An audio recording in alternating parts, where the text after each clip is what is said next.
Holy shit, Mag, you literally sent that message as soon as I sat down. It's almost like you knew. Mag, I gotta show this fucking crazy setup I'm running right now. Hang on a sec.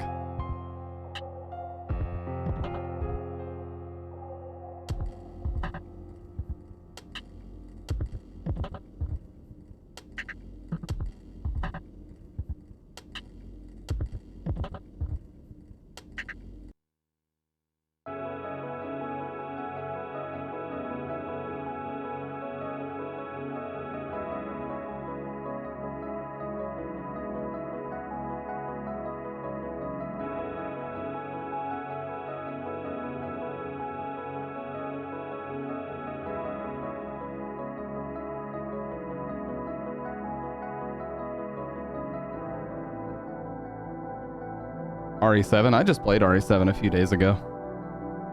TBH. Okay, so I want to talk about this setup that I'm running right now because it's fucking crazy. Like, it is absolutely nuts. All right, so what I'm doing is I ran. Okay, let me turn the music down first of all. What I'm doing is I ran a line out from the Go XLR into the back of this Roland Bridgecast. So now I have 7 dials to adjust different volumes. I've got 3 on the Bridgecast and the 4 sliders of the Go XLR that let me adjust everything. So the Go XLR is doing the mic processing and it's sending everything that it's doing through a headphone cable over to the Roland. So now the Roland is what I'm actually listening to and monitoring my own voice on. But the Go XLR is the one that's actually sending that audio over here. You know what I mean? So it's fucking crazy. It is a crazy setup right now.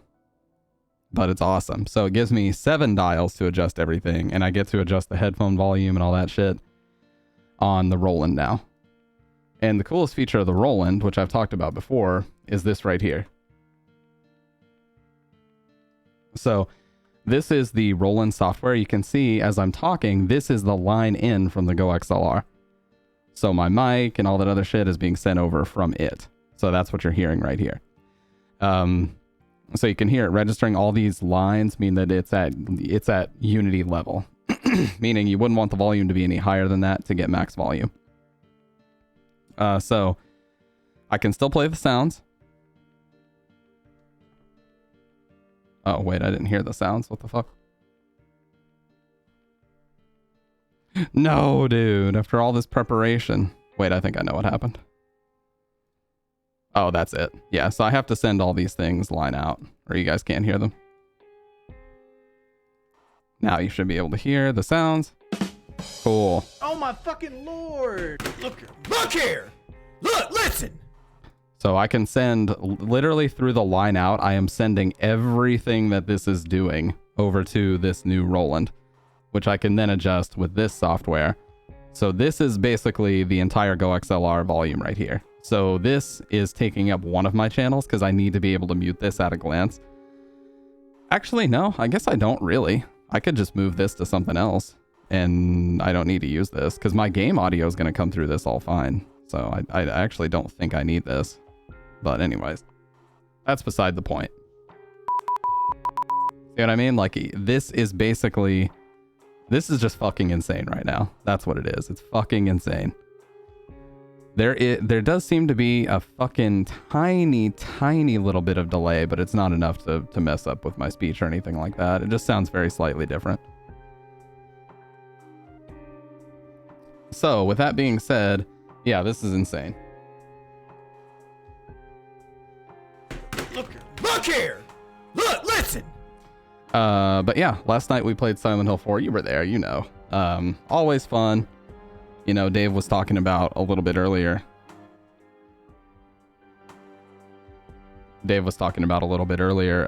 How he didn't think that Silent Hill 4 was very good, but on repeated plays, he thinks it's pretty good now. And that's kind of how I felt when I first played it. I was not a fan of it initially. I was really not a fan of it initially, just by nature of the fact that it didn't play or sound or look the same as 1, 2, or 3, and that bothered me a lot in the beginning. But, you know, over time I got over that dumb shit and realized that, you know, it is a great game in its own right. It is a great game in its own right, and it deserves a spot right alongside 1, 2, and 3. Anybody that would say otherwise, well, you know what? They're just not telling the truth. Okay? They're not telling the truth. I'm the truth teller, motherfucker. I am the truth teller.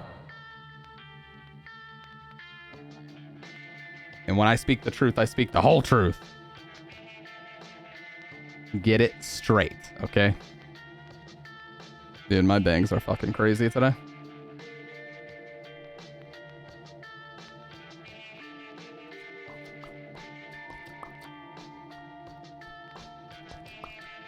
Nah, what have you been up to, Mag? Outside of staring in through the windows.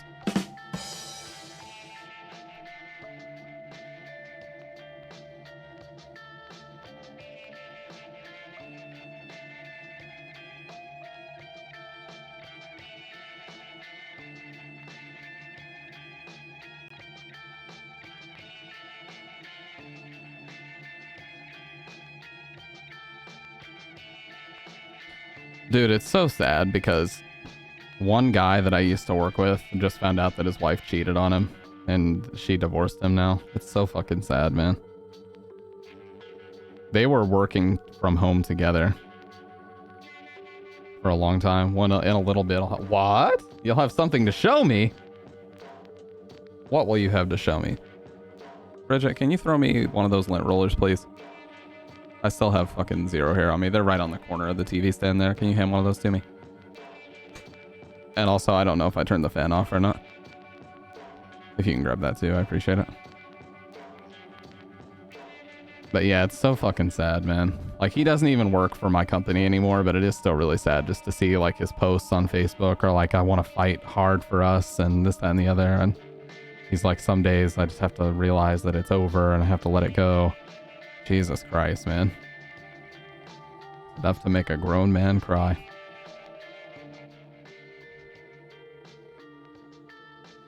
Whew. Well, the other thing that I can do is, okay, thank you.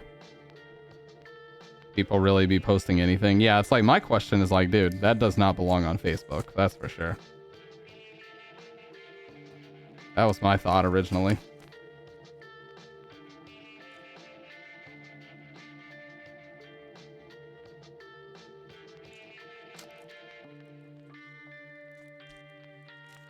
But at the same time, goddamn, that's fucked up. It's no laughing matter either. That shit is fucked up.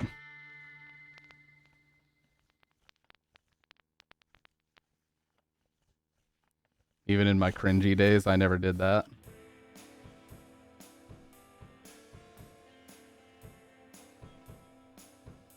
There's a piece of something hanging from this mic.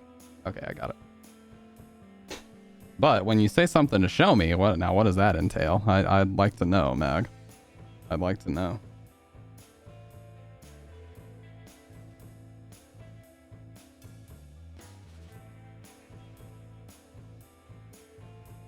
I figured we'd watch a little bit of horror, a little bit of Nightmare Fuel tonight.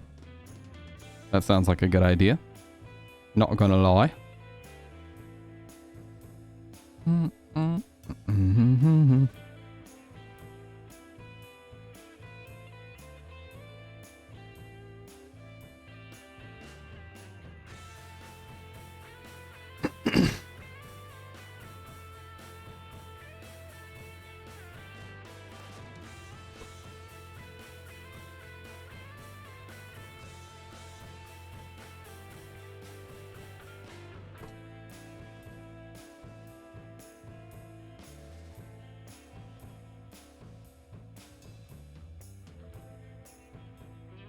I said it. Oh, unacceptable, dude. That is unacceptable, dude.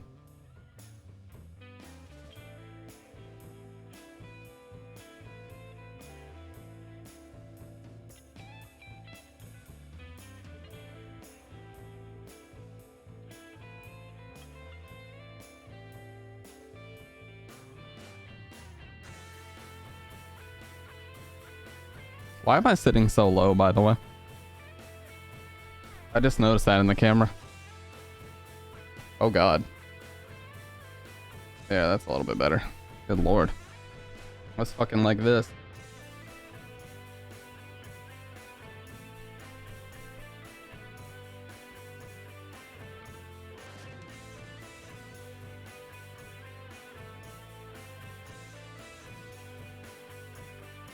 You know, it's funny how after all these years now, I can actually say that how little has actually changed on this stream. The music never changed, that's for sure. Although it might be forced to change here soon because of the Silent Hill 2 HD remake that's coming out. We might be forced to change it eventually. I don't know though. We'll find out.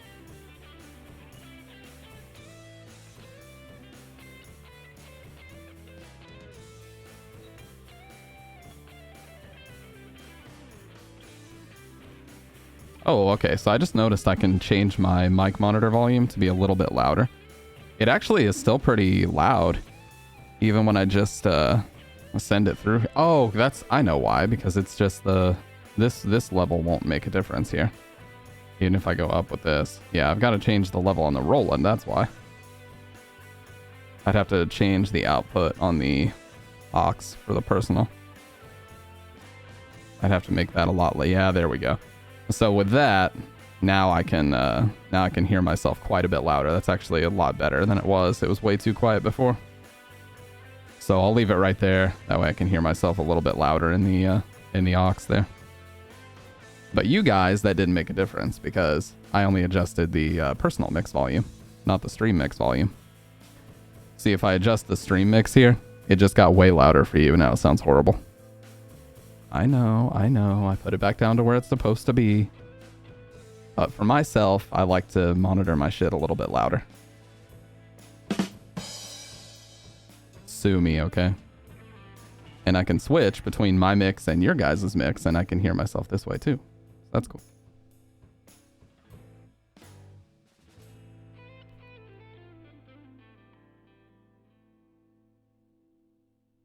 So yeah, this is kind of like a Frankenstein setup. I wouldn't recommend this for everybody.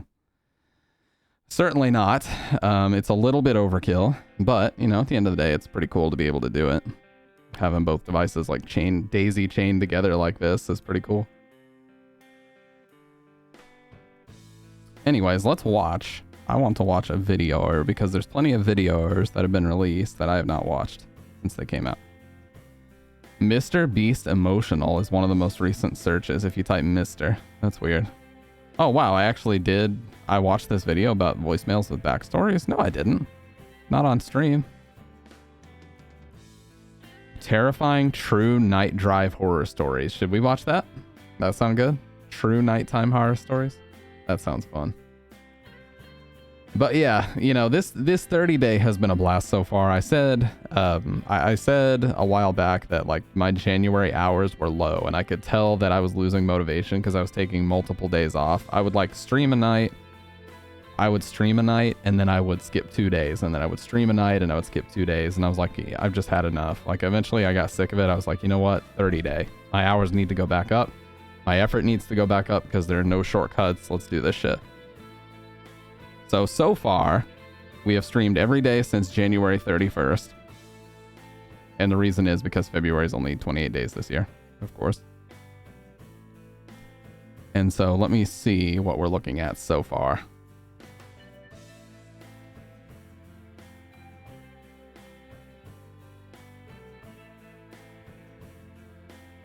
Oh yeah, also appreciate the follows Sophie M96, Juicebox Hero 1988, and Ariel Brit 007. A lot of follows here lately. I can say that, dude. We're actually about to hit 400, which is crazy. I never thought we'd hit 400 followers organically, you know, like I thought there would be something else extenuating that would cause that. So if we set the time range from January 31st until now, I have streamed 36 hours and we're only 9 days into February. So that's what we want to fucking see. If that continues for the rest of February, we'll be at 120 hours. That's what I want to fucking see right there. Like I'm saying that to myself. Like nobody's listening, dude. Nobody. No. Well, in terms of like, you know, me lecturing myself about not putting in enough hours, I'm the only person that hears that shit. All right. Let's watch the video. Disturbing true night drive stories. Wow, this has 1 million views. Damn. Oh god. My fucking ears. No, I know that, Mag. I know. I was saying like in terms of lecturing myself for not doing any particular thing as far as hours. I'm the only one that needs to hear that. Usual route home. I got out at midnight, so it was probably 12:15ish at this point. My town is pretty quiet and boring. A lot of woods everywhere, and not a lot of people or houses. I was on this road not far from my house with a cornfield on one side and a patch of woods on the other. It was I need to know what midsummer my key and is. like It sounds so great, man. degrees, so I had my convertible So top fucking down. good. I was cruising down the street going like 50 when I heard a loud, blood-curdling woman's scream come from one side of the road, but I couldn't tell which one. There we go. I brought the car to a quick halt by slamming on the brakes and listening. There was a woman's cry from the left side, in the woods. She was crying for help. I got out of my car and grabbed the baton from my back seat. I walked towards the woods and called back, "Who's out there?" and the woman immediately called back, "Please help me." I began to run into the woods, swiping all the twigs and bushes out of my way. I yelled out to the woman to keep screaming so I could find her. She'd every 10 seconds or so scream help, and I'd approach in that direction, running, screaming back. But pretty soon, I started to realize no matter how far into the woods I went, the woman's yells didn't seem to get any closer or louder. If anything, they were always the same distance, even though I was booking it straight in the direction of the screams. Jesus Christ, what is screamed going out, on "Tell here? me where you are," and about 5 seconds later, the woman once again screamed out, "Help." I stopped in my tracks now. I didn't like this. I started to feel like I was walking into some kind of trap. I turned around and started running back in the direction I came. I ran and ran until I could see the flashing headlights of my car on the side of the road beyond the trees. The whole way back, I still heard the woman's screams, but they were still the same distance no matter how much closer to my car I got, as if she were following me back. Was I being stalked? I got in my car and just drove out of there, completely freaked out. I called 911 to report it to the authorities in case they'd want to investigate it. I wasn't sticking around there though, I was tired. After telling a few friends and family about the strange encounter, I was ready to move on with my life. But a week later, I saw something on the news that made me sick to my stomach.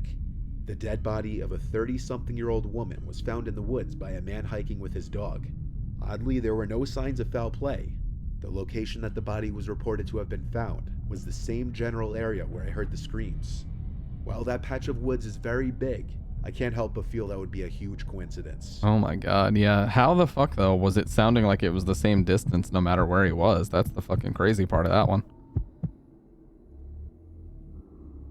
I was driving from Brooklyn to Vermont to my friend John's cabin to have a weekend of snowboarding.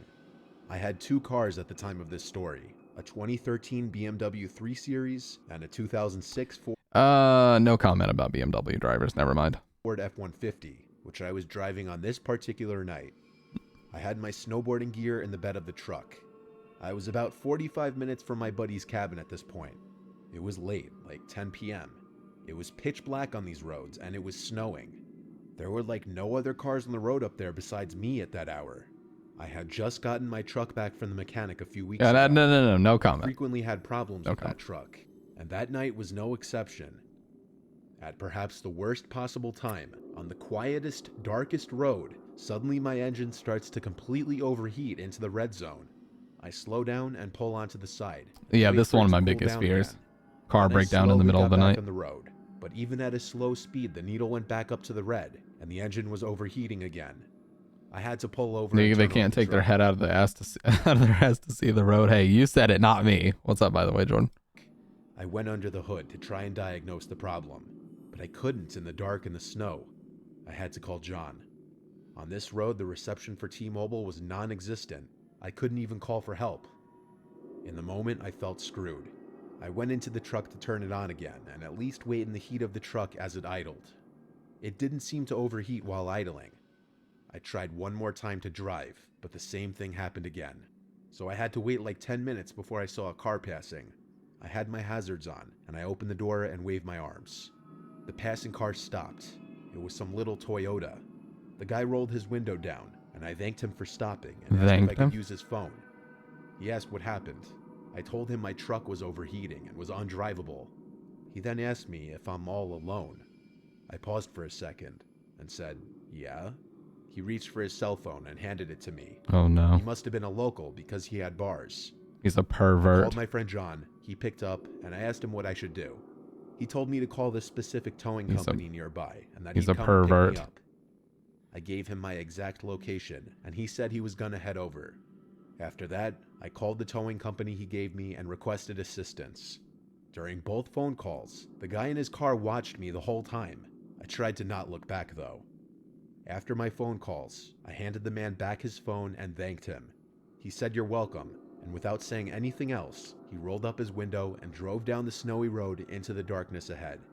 I watched as his taillights disappeared completely as he descended below the top of the hilly road above. I was once again alone. I got back into my idling truck to be in the warmth. I flicked the headlights off for a second just to get an idea of how dark it was out. And when I say I couldn't see an inch outside the windows, I'm not exaggerating. It was pure blackness. That is no. That's one of my biggest fears. A car breakdown in not only in the middle of the night, but on some fucked up back road where hardly anybody drives by.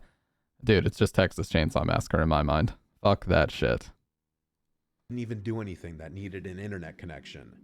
I resorted to playing games on my phone for 20 minutes, until there was a bang at my passenger side window. I jumped out of my skin as I looked to the window. I couldn't see much of the person, it was too dark outside, and the headlights didn't really light up the sides of the truck. I heard a man's voice start begging for help. He was yelling at me to open the door, he was freezing. I heard him trying to open the door himself, but it was locked. I shined my flashlight to the window, but it barely helped in seeing who was out there. All I saw was someone in a really big black coat with the hood over his head. I yelled back, "What's wrong?" And the mysterious man outside replied saying he's lost and stranded and needs to get out of the cold. I didn't trust this. I sat there nervously. Bro, you got a figure out coat. what You're to good. ask him to prove he's not someone looking to harm me. I didn't even figure out what to say before he started aggressively trying to still open the locked door, and then started pounding on the glass even harder, still screaming for help. In the heat of the moment, I decided to listen to my gut. I put the truck in drive, and he realized this and started pounding harder on the window to break it. I drove the truck onto the road and brought it up to 30 miles per hour, despite the damage I was surely doing to the overheating engine. But then I saw something that I didn't expect that made me feel like my heart skipped a beat. As I came over the hill in the road, I noticed the reflection of taillights approaching me on the side of the road. As I passed the parked car, I realized it was that same Toyota from earlier, the one that the man was driving. I slowed down and lowered the window to see if the man was in the car, but I didn't see anything. It seemed like the car was empty. I looked out the window for a second behind the car, and my taillights lit up footprints in the snow, meaning that man who was banging on my window was him, and he was trying to trick me into opening the door to do who knows what. I kept driving my truck, knowing full well I was fucking up the engine, but I didn't care at that point. I pulled over a few minutes later when I saw headlights approaching on the other side, and I wanted to cheer in excitement when I realized it was the tow truck. I flashed my lights Jesus and pulled Christ, to the side. man. As the driver came out, Fuck is I told wrong him with about people? what just happened. He joked that he got there at the right time. Then he asked if the guy had a gun or anything on him, but I told him I couldn't see. He replied, "Well, then we better do this quick." It took him about 15 minutes to get the truck attached, and in that time, the Toyota never passed us. It was possible he turned around and went the other way for this exact reason. I used the tow truck driver's phone to call John again and tell him to just meet us at the body shop. To summarize the rest, John and I still went snowboarding that weekend, and the body shop replaced the broken water pump in my truck, causing the overheating. I sold that truck a few weeks later. I'm glad I didn't lower my window or unlock the doors to that man trying to get into my car. In that setting, I could have been murdered, and no one would have ever known who had done it. Yeah. I know that these are just stories, but holy shit, man. Sometimes when people are telling stories, you can tell when they're faking shit, and sometimes you can tell when they're actually recalling it from, you know, their own experience. And in this instance, I think that that was real. By Kang. Hello. I had my first girlfriend at 17. I lived with Okay, my well, this story's a lie. mom at the time because my parents got a divorce when I kidding. was 11. One day, I asked my girlfriend on a date, and she was down. We both had jobs. I worked at a local grocery store, and she worked at a Starbucks. We both worked the day shifts, and we were also in our senior year of high school. The reason why I asked her on a date that day was because it was a Friday, and we barely had any homework. After work, I picked up my girlfriend from her house, and we went to a small restaurant 10 minutes away from my house, because that's all I could afford at the time. We ate, then we went back to her house to spend some time together. By then, it was dark. She complained how our date night was short, and I told her I can't take her anywhere else that had to be paid for. We came to an agreement that we would go on a night drive. We drove in town, then we drove on some empty road in the woods. Eventually the pavement ended and we were on a dirt road. I had to pee really bad. I told my girlfriend, and she had to pee as well. We pulled over and got out of my car. For some reason, right when we got out of the car, we smelt an awful, indescribable smell. Oh no, not I a corpse. excused it as another person who also pulled over to do their business. My girlfriend actually gagged from the smell. I told her that we would pee real quick, then go back in the car to get back into town. There was a little flat area that was the best place to piss at. We did our thing, and then we were on our way back to my car. But on our way back, we heard a noise come from the left side of us. It sounded like a twig snapping. I was afraid it was an animal, so we rushed back to my car. Before I had time to open my car door, I heard a scream of fear or pain in the direction my girlfriend and I just pissed at. I told my girlfriend to get in my car while I go investigate. She begged me not to, but I did it anyway. Don't do To it, make her dude. feel safer, I locked the doors. I went the direction to where we were, and I heard that scream again. For some reason, I lost all of my courage to investigate now that I heard it much closer. But when I heard it, it sounded like from the same direction that my girlfriend and I heard the twig snapping. Instead of going that way, I went on my phone, turned the flash on, then took a picture. Once the flash went off, I Oh, saw that was a man in fucked white up shirt with picture. black That was a stripes. fucked up picture, Mr. Nightmare, and you know it. Instead of going that way, I went on my phone, turned the flash on, then took a picture. That's a fucked up picture, and you know it, dude. You know what you're doing. And I respect that. Once the flash went off, I saw a man in a white shirt with black stripes, with some blue tarp right in front of him. He was just standing there. I didn't hesitate to dash to the car. I unlocked the doors, got in my car, put it in drive, and floored it. My girlfriend kept asking me what happened. She saw I was scared. I told her I would explain later. We got back at the shadier side of town, then drove back to my girlfriend's house. We entered the house and went into her room. That's when I told her I saw the man with a blue tarp in front of him, just standing there. I showed her the picture, and she was just as creeped out as I was. She let me spend the night because we were creeped out, and it was a Friday, and we also had no work or school the next day. That was by far the scariest moment of my life. We aren't in a relationship anymore. I'm 23, she's 22, but we remain as best friends. Jesus Christ, man. That was a great story. Holy shit. Dude, Mr. Nightmare is Mr. Nightmare is fucking batting home runs here lately, dude. He is fucking grand slamming. Every one of his videos has been so great. Gotta be one of the best horror channels on YouTube. Late summer of 2011. I was almost 19 and was hanging out with my best friend who was a few years younger than me. We live in a very rural area of southwestern Virginia, about 15 minutes from Mount Airy, North Carolina. Around here, pretty much everything closes by 10 p.m., so you have to find your own ways to pass the time. But that was never a problem for us, as we could always find a way to have fun. The night started out harmless enough. First to the mall, then cruising the streets looking for girls, things any teen guys would be up to. When that proved to be unsuccessful, we just decided to go bowling until they closed. We then went to Main Street a little before midnight, just to walk some of the back alleys, acting like the edgy badasses we thought we were. But we never felt like we were in any danger, as there isn't much violent crime in the area. After we'd walked all the streets, we got bored with this and decided to grab a bite from Waffle House, as this was pretty much the only late-night dining option at the time. After we ate and made a quick stop at Walmart, we still weren't ready to go home. Dude, we that's set so out- funny because in my hometown there was a Waffle House right across from the Walmart. That's so hilarious. Driving around some of the backcountry roads. This was nothing new to us.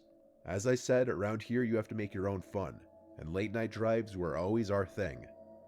The stretch of road we were now on, I had only driven maybe once before during the day, though it wasn't far from where either of us lived. We just had no reason of going down it. While still in Carolina, the road is paved, but within a mile, it enters back into Virginia and turns into dirt. Like most of the dirt roads around here, the county doesn't really give this one much attention since it's But so no, far I'm out not of from the way, Virginia. and there are very few houses on it. Since the road often washes out in the heavy rains, you have to drive much slower, and being as unfamiliar with it as we were now traveling at a crawl. While we were both more cautious now, it still just seemed as any other road we would drive. Now at this time of night, the roads are essentially empty around here, and with only a handful of houses on this road, we were certain we wouldn't run into any other traffic. The road is mainly all wooded and sits at the bottom of a small mountain. At night, it's easy to overlook any of the houses on it. We probably would have missed them all, if not for out of the corner of our eye, we noticed a light burning. We both looked and noticed a man standing under his porch light. We couldn't make out any features of the man, but we could tell he was watching us, standing completely motionless, with the exception of his head following us. While we were both now on edge, we tried not to think much of it. We figured it was just someone stepping out for a cigarette, but it's just his demeanor that was so uncomforting to us. While nothing came from that man watching us, this was only the beginning. We gradually picked up our speed as we were becoming a little more unnerved the more we talked about it. Yeah, dude, this Within looks just a just few like minutes, though. this looks just like my hometown. This is what's fucking me up right now. Like the roads in my hometown late at night look just like this, and it used to always scare me as a kid that we would have a car breakdown on this. We came to the end of the road, and we were back on the hardtop, a road that I was much more familiar with, and that I drove about once a week. We turned right, and we were feeling much better as we could pick up our speed and leave the thoughts of that man behind us. We enjoyed the sights from this road as it travels atop a small mountain ridge, offering beautiful views of the town below. After a couple miles, we had reached the end of this road and made another right to make our way back to my house. This road is a little more wooded than the one we had just turned from, but I was even more familiar with this road, as I drove or ridden it literally thousands of times before. As we're making our way back toward the main highway, we saw something up ahead in the distant reaches of my headlights. Deer are horrendous around here, so we figured that's all it was and slowed down. We began to notice it was much whiter than the brown fur of a deer, but we're both used to seeing the occasional albino, so still assumed that's all it was. As we got closer, we noticed it was no animal at all. It was definitely a human, but hunched over with their back to us. They were walking in the left lane against traffic, as one is supposed to. I looked back at my friend as he asked, "What the hell are they doing walking at this time of night?" I looked back towards the person and could finally make out the shape of an older looking woman with long, scraggly gray hair, wearing a white t-shirt and white pants. She still had her back turned to us until we were about 50 feet away from her. That's when she turned to us, and we got the first look at her face. I don't want to say she was on meth or other drugs, but that's the look she gave off. Deep eye sockets with heavy dark bags under them, greasy hair. Meth addicts always get like the skinny, they get the sunken cheeks. I've noticed that. People that have been addicted to meth for a long time always have sunken cheeks. That's one of the first indicators. And very aged skin. Yeah. I'm not sure how old she actually was, but if I had to guess, I'd say mid-40s to late 50s. But that wasn't the worst of it. She put her hands in the air and started waving them frantically and running towards us. When she did, we could see what looked like dried blood all over the front of her shirt and pants, as well as what looked like a big knife in one of her hands. We weren't sure what she wanted, but that desire to be edgy badasses was instantly erased. We floored it and didn't let off until we reached the highway. We were so terrified of the entire ordeal that what would have usually been a 5-minute quick drive to my house became a 35-minute detour, just on the absurd thought that she could somehow follow us there. In small communities like this, you know pretty much everyone, but neither of us had ever seen this woman before, nor did we ever again. We kept a watch on local news for any stories about a bloody woman being picked up, but never heard a thing. I can't even begin to come up with an explanation why she would be walking the backcountry roads at almost 4 in the morning in her shape and condition, with blood on her clothes and a knife in her hand, with all the risks of human or animal altercation she faced. Fast forward to present day. I now live with my wife on that peaceful road on the mountain ridge, between the two roads of the incident. I take the latter one on an almost daily basis, and still have seen no sign of that strange woman since. But just earlier this year, there was a huge drug and Don't do that cockfighting sound, you busted down motherfucker. the road of the Watching Man. I don't know if it was the same house, or if these people were even living in the area back then. But after all this happened, I've often wondered if that was the same house, and maybe that guy was keeping guard on the place. As for the woman, I just hope I never run into her again. That was an amazing video. That was a great fucking video, dude. I'm dropping the like on this one. Holy shit, dude. That was a great video. The first two are like a horror movie, but the main character finally makes good decisions. Yeah, actually, though. The dude in the second story casually mentioning he also owns a BMW, even though it's completely unrelated to the story, is the most accurate thing ever. Did I not say that? As soon as he talked about driving in his truck, but of course before that he had to mention that he owns a BMW. It's like, bro, that is such a BMW driver thing to say. I haven't watched YouTube's Darkest Videos 4. It only showed red because I clicked on it because I was going to add it to the stream. Now, let me see here. Yeah, this actually sounds really good in my headphones. Now, I could obviously switch back to just the Go XLR. There is a little bit of a delay in my own headphones, but overall it sounds really good. So as long as it sounds good for you guys, I'm going to continue using this setup. And yeah, as far as the sub badges, so Rose, or previously known as Sky, the new virus, but Rose Thrills as they go by now, said that they would help me make the Silent Hill Radio sub badges, but probably sometime around March. So maybe a little bit before we swap over to those. But yeah, I am looking to swap over to the Silent Hill radios though, because I like the idea of it. Anyway, let's watch. Nick Crowley always comes with grade A fucking content, so let's check this out. Always. Yes, let me just make that clear. Viewer discretion heavily advised. 29th, 2019. Patrons file into a busy bar in downtown LA for the start of an always entertaining open mic night. You never know what types of performances you'll get on nights like these, or what kind of people will grace the stage with their presence. And on this particular evening, patrons would bear witness to one of the strangest acts they'd likely ever seen, and it was performed by a man named Robert Camus. Where's your funny face? Thrasher helmet. He's a skater, I'm assuming, or BMX. Interestingly, Robert has a long history here across YouTube, being featured in what seems like countless videos performing skateboarding tricks with a group of friends. Yeah, but on this night, Robert was ready to show off another skill of his, as he took to the stage to perform a freestyle rap. Oh no.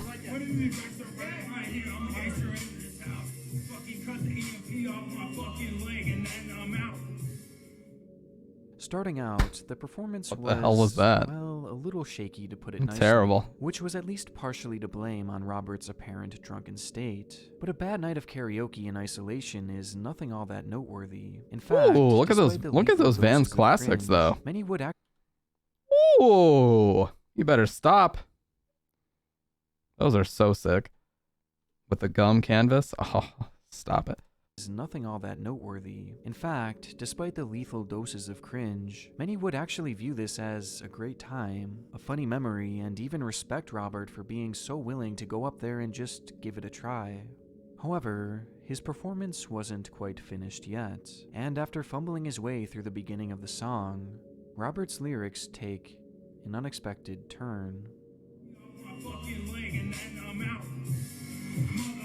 you don't even know my fucking news. I killed my bitch and buried that bitch in the fucking dirt.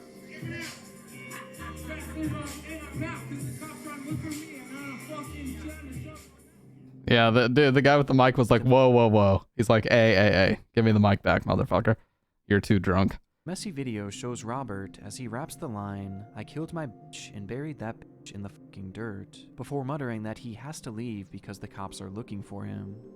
It was a bizarre moment to say the least, and despite many in the crowd trying to play off the line as a joke, okay, stop zooming into his fucking teeth, dude. It was an Eminem-inspired performance. Others in the audience were more visibly concerned. Yeah, like that guy. As it turns out, they had every right to be. Oh, God. Well, we're inside this bar, the King Eddie bar, and this is where Camus was standing when he did this rap version. And I guess the big question is, was it a confession? Parked out front of the establishment was Robert's gray Prius, and in the trunk of this Prius was a shovel, along with fresh dirt and fresh blood. Blood that belonged to his girlfriend, Amanda Custer. And coincidentally, that very day, Amanda Custer had been reported as missing after Holy a neighbor shit. had witnessed Robert carrying her limp body and placing it in the trunk of his car before driving off, only to emerge hours later, alone at this open mic night. In the moment, a bizarre performance was all this seemed to be, but today, many refer to this rap as being an actual confession, and in the end, this footage would ultimately be used in court and lead to Robert's conviction for the murder of Amanda Custer, even though to this Why? very day, her body has never been found. Yeah, why did he do But it if the then? words of Robert are to be believed, then it's sadly very likely that she's out there somewhere, buried deep in the dirt. Now, if you've seen Amanda Custer, police want to hear It has from been you. 3 days since Amanda Custer's been seen. Oh my god, dude, his videos are so great. I mean, obviously the subject matter is fucking dark as fuck, but his video production quality though, okay, if we're gonna look on the bright side, is really, really great. The presentation.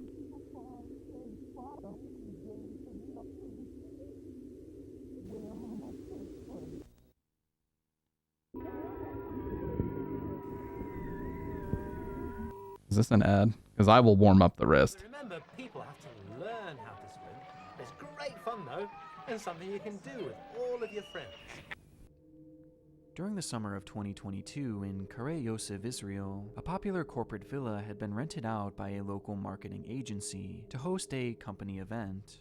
The location was highly sought after due to its large outdoor pool area, making it the perfect spot for employees to unwind and connect outside of their typical working environment. And on this day, the 21st of July, 50 employees of this company would gather at the party to enjoy the hot summer sun and the cool water of the pool. And by all accounts, the party had been going off without a hitch. Until it happened. As unsuspecting partygoers were hanging in and around the pool, some began to notice that the water level appeared to be receding, with one keen witness pulling out their phone to record the unfolding ordeal. Wait, is there? Just as they hit that Okay. record button, things would fall into complete chaos. Wait, can I show this? Can I show? Let me check it.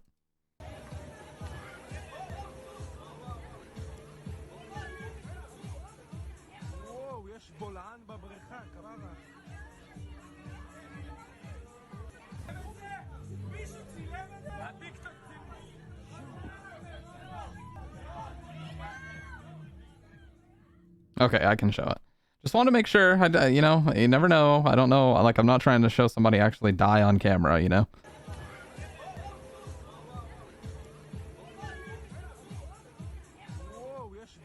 Like, get out of the fucking pool, dude. What are you doing?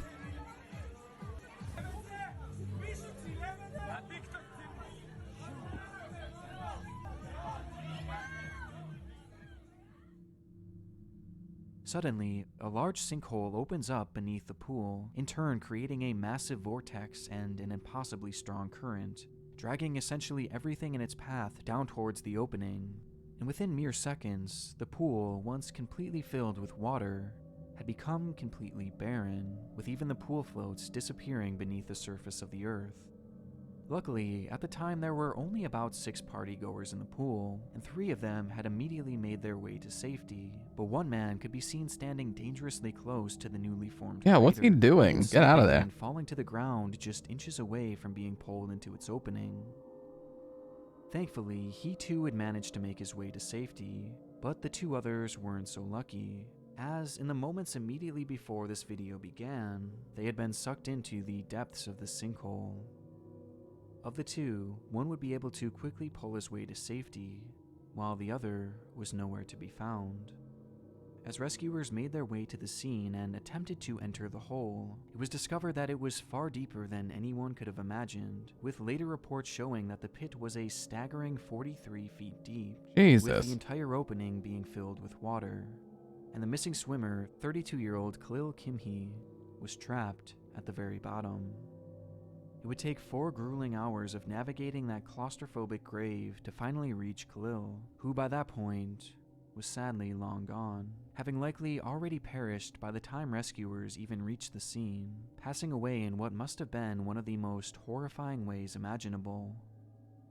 After all was said and done, it was revealed that the owner of the villa had built the pool in an unsafe location and had done so without a permit, No leading to shit. charges of negligent manslaughter. And though this event was no doubt a tragedy, it's easy to see just how much worse this could have been if more people had been in that pool at the time.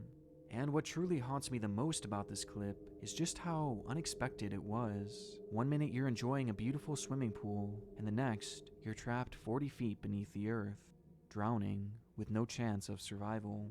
All because of a freak phenomenon that is entirely unpredictable. Snow is mechanically pressed 1,800 pounds to the square Jesus inch. Christ, It man. emerges in 50-pound blocks of dry ice. When placed in liquids, it returns to its original gaseous state. Desert ice is really hot stuff. From Oh, one that pool party music. to another, this next clip takes us to Moscow, Russia in February of 2020, Yeah, where an dude. influencer named Ekaterina Didenko was preparing to celebrate her 29th birthday. Just a few years prior, Ekaterina had graduated from medical school, earning her the title of pharmacist, but rather than going the traditional route and pursuing a career in pharmacy, she instead chose to use her expertise to start a blog focused on creating homemade medicine. Honestly, not a terrible idea in modern days. That's really not a bad idea at all. In order to save her viewers trips to the pharmacy. This type of content is nothing new, and in most cases it's highly controversial, and Ekaterina was no exception to this, with many calling her practices and advice potentially dangerous. This, however, did not stop her from amassing a following of over 1 million people, which was spread out across her Instagram page along with other platforms. And despite her content being controversial in nature, she quickly carved out a legitimate career as an influencer by 2020. And with her birthday approaching on the 28th of February, she wanted to throw the perfect party to show off to all of her followers. Helping plan the night was Ekaterina's husband, Valentin Didenko, who was on board to make the evening as grand as possible. And Valentin had the perfect plan, something he called a steam show. Previously, the couple had booked a venue to accommodate all their guests, with one of the most appealing amenities being its swimming pool, and using his limited Again, a knowledge pool. of science, along with inspiration Oh, dry from a ice. somewhat viral trend at the time, Yeah. Valentin thought of a way to turn that ordinary pool room into something extraordinary by using dry ice to fill the entire room with steam, as dry ice combined with water creates an immediate dense fog, in turn creating his steam show. And so, as the party was going on and guests were having a great time, Valentin decided to reveal the main event, and brought all the partygoers into the room, giving them gowns and goggles to wear, before dumping a box full of dry ice into the water. Yeah, we played with dry ice in school in chemistry class. That shit is crazy, all the different things you can do with it. Oh my god, Ваня, you're crazy. Материал. Только что обновленный. Газообразное состояние.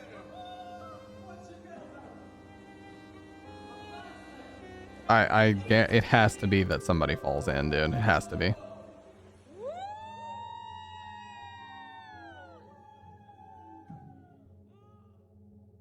Instantly, the pool disappears within a cloud of gas, creating the incredible show that both Ekaterina and Valentin had dreamed of, with Ekaterina herself pulling out her phone to record the moment. And quickly, it became apparent that the pool wasn't just for show, as Valentin himself suddenly dives into the mist, Okay. disappearing within its hidden water. Yep, that was where he fucked up.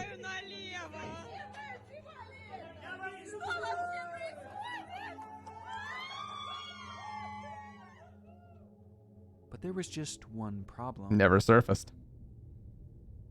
The chemical reaction that happens when dry ice and water connects doesn't just cause the formation of mist, it causes the formation of carbon dioxide. And you can't This breathe that produced in. such a It creates carbon dioxide, which is what you exhale. So if you jump into a pool full of carbon dioxide, you cannot breathe in fresh oxygen and you suffocate yourself.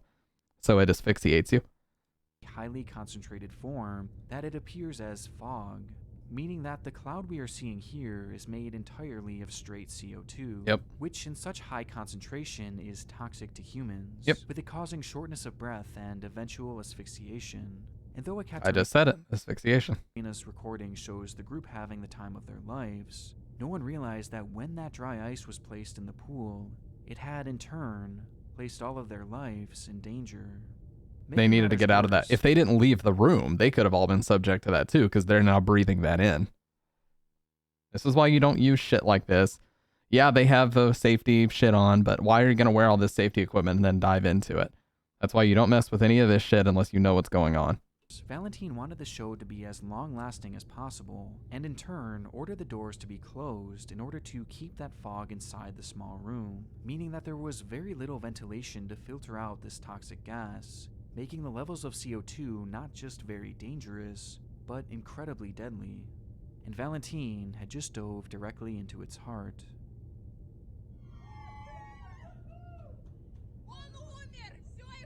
Yeah, he probably won't surface. Oh, he would did. break the surface just one time after this, and although the crowd cheers him on, believing he's just splashing around and having some fun, at this moment, his lungs were filling with fluid, and he was suffocating to death, as below the water he was drowning, and on its surface he was suffocating. He was trapped, with the only outcome being death. Ekaterina then turns the camera on herself, revealing another man entering the water. Oh, She's Jesus. laughing and yelling in amusement. And behind her, all of her friends are seen recording the ordeal, oblivious to the fact that Valentine was now dying at the bottom of the pool. They were far too distracted trying to get the perfect shot for their own social media pages. In the end, it truly was the spectacle that Valentine and Ekaterina had dreamed of.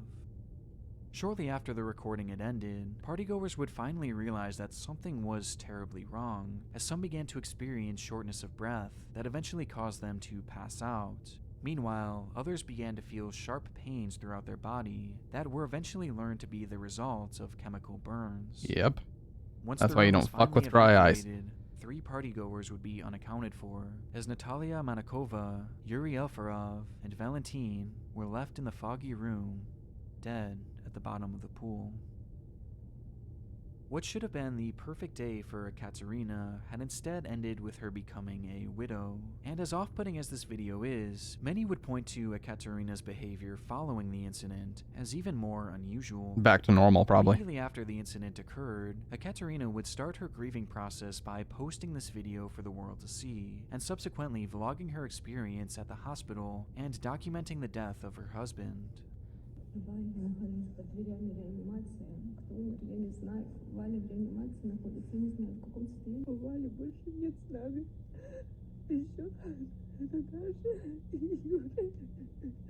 Why are you posting this?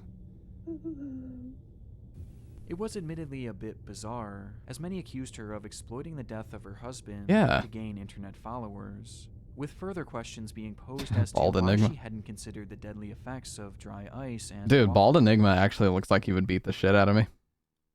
Bald Enigma looks like if I said some shit about Silent Hill 2, he'd beat the fuck out of me behind a Waffle House. water, as after all, she was an expert in the field of science. The scrutiny towards Ekaterina became so intense at one point that Russian authorities launched an investigation into her actions, claiming that it may be possible to charge her for causing death by negligence, though to my knowledge, nothing ever came of this. Just 5 whole months after Yeah. the incident, Ekaterina would remarry, with those initial posts documenting the death of her first husband, leading to her gaining an additional 500,000 followers. Oh, Jesus. Everything is about followers. All about views. Death? Suffering? Who gives a fuck about death or suffering? Did you get the views? Huh? Did you make that money? Then it was worth it. Fucking garbage. Yeah, that is disgusting. What's up, by the way, Stoned?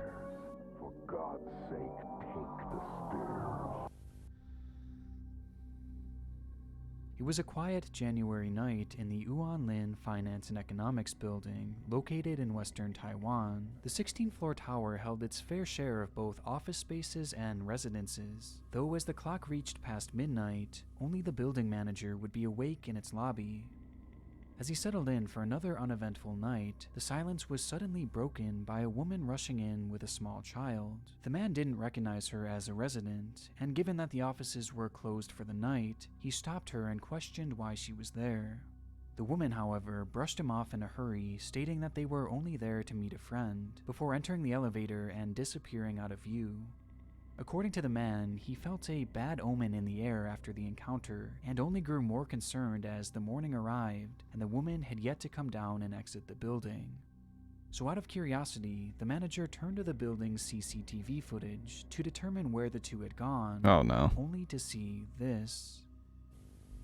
Yeah, please don't show everything, please. He's gonna have to censor it.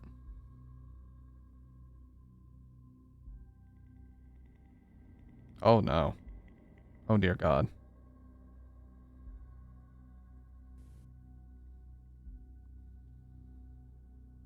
Inside the elevator, the woman begins hitting the button to floor 11 in what seems to be a panic, and as the doors close behind her and her child, she then removes her coat and places it on the ground, before doing the same with her kid.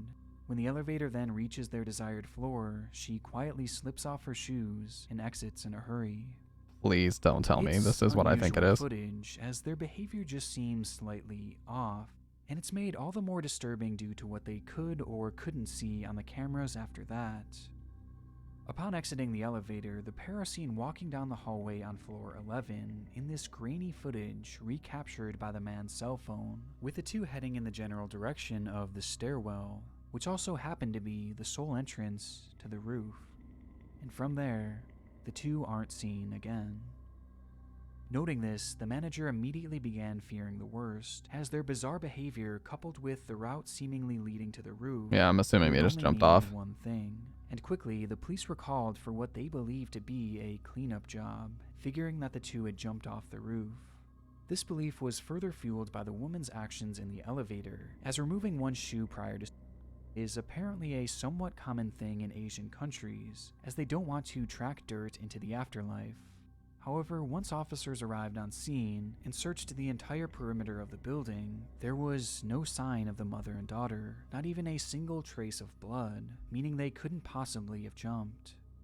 Police would then look through the entirety of the footage and review the positioning of the cameras, only to determine that virtually all exits were covered by the watchful eyes of their CCTV. What the fuck? If these two had left the building, they would surely have the footage to prove it. Though while sifting through the entire night, this moment was the last they'd ever be seen on camera. So if they hadn't jumped and if they hadn't left, then they must be somewhere in the building, they thought. In the 11th which floor. led to a full-scale search of the complex, with officers going door to door searching every nook and cranny. However, while asking around, not a single resident had seen the pair that night, or even heard them for that matter. And when their initial sweep was concluded, the police would be left empty-handed, only uncovering just a few set of clues. For starters, they would find the clothes and shoes left behind on the elevator, and they would also find the woman's moped which she had driven to the building. And finally, they would find a single suitcase, found vacant on the top steps leading to the roof. Police would go on to describe this piece of luggage as suspicious, but never revealed its true contents. In fact, following an initial report, they would never give confirmation as to whether it was involved in this case or not. Either way, it led them to a dead end, as they believed these two could not have possibly left that building, though at the same time, they clearly weren't there. Multiple times after this, the building would be searched and searched and searched again, even as recently as 2013, when they would go as far as to check the water pipes and even the water tank itself, which was inspired by an unfolding case of a similar nature Elisa Lam. halfway across the world. Elisa Lam. I forget the name of the hotel, but it's the Elisa Lam case. But no trace of the pair was ever discovered. Immediately after this footage was taken... That Elisa Lam case actually inspired one of the seasons of American Horror Story as well, the hotel one. That's the one where she's like doing this in the elevator with her hands and shit, and she was found in the water tower. Yeah. Like she's in the elevator, like leaning out and doing just weird fucking hand gestures, like spinning her hands in a weird fucking way with her wrists, like clearly on something. But the weirdest part about the Elisa Lam case is that her social media literally looks like it could have been AI generated. Like it is just so bizarre. It's like There's no pictures of her anywhere. It's just like these inspirational quotes. It literally looks like something that you would enter into if you were to create an AI that was meant to generate a fake social media platform. Cecil Hotel, exactly. If you were to create an AI whose sole purpose was to create a fake social media account, her social media accounts look exactly like that would be. No photos of herself, no mention of her family. All it was inspirational quotes and messages about where she was going to be on particular days. Like, who does that? Everybody knows the first rule of social media is never post where you're going to be. You know? It was just really weird. The whole thing is weird from top to bottom. Open GPT from the future? I don't know. These two vanished into thin air. Because the Elisa Lam case happened in like 2013, didn't it? Local news would broadcast the footage where a man named Zhang would come forward stating that this was his wife and 4-year-old daughter. The woman's surname was Leo, and the pair had 4 children together, though their relationship was anything but perfect. Multiple reports claim that on that very night, the two had gotten into an argument, with some going as far as to say that Zhang had actually abused her, causing her to leave the home in a hurry, grabbing only their youngest daughter.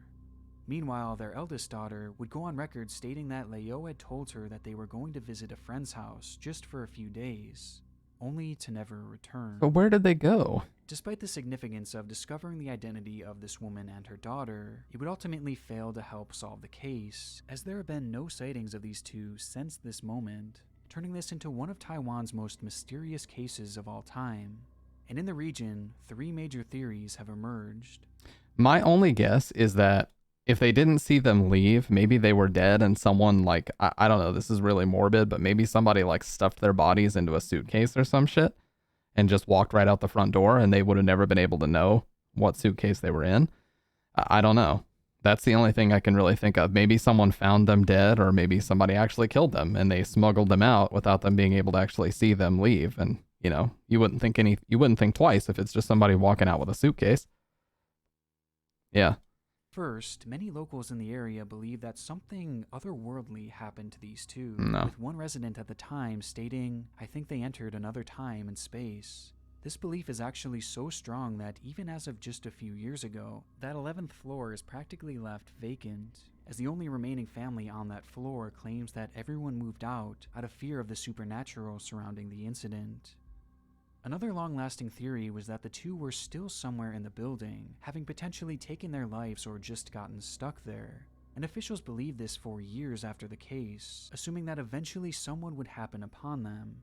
Though that day has never come, and due to the extreme summer heat in the region, it's likely that the smell alone would have led to their discovery by now. Yeah. Which brings us to our third theory, that somehow the two had actually managed to leave the building without detection. That's what I Due to think. the camera positioning in the hotel, this seems rather unlikely, but some claim that there is a specific route that potentially could have provided just enough cover for them to avoid all the cameras. But this would have had to have been precise and seemingly deliberate. What makes this so strange, though, is that Leo apparently had limited to no knowledge of this building beforehand, begging the question how she could navigate in such an efficient manner, or why she would want to for that matter. And this is far from the only questions regarding this, like, why would she even enter this building to begin with if she was just going to leave? And why go to that 11th floor in particular and remove those articles of clothing? When it leads to the roof. And maybe most importantly of all, if she had somehow snuck around those cameras, how had she or her child never been seen again? Nothing about this case makes any sense, and honestly, what happened to these two at this point is anyone's guess, as this is practically all the information available on their disappearance. Since then, there have been no sightings, no use of their health insurance, no use of their bank accounts, and their daughter's records show that she has never been enrolled to another school. It's almost as if they evaporated into that cold night air. That is Part of me fucking hopes weird, though. that this was all an attempt to flee an abusive relationship, and that somehow this was all just a distraction for these two to escape and start a new life elsewhere, which could explain that supposed friend they were going to meet, why they shed their coats. Oh, yeah. That's true. Maybe that is true. Maybe they were going to meet a friend who was going to take them away. Maybe they were still alive when they were smuggled out of the place.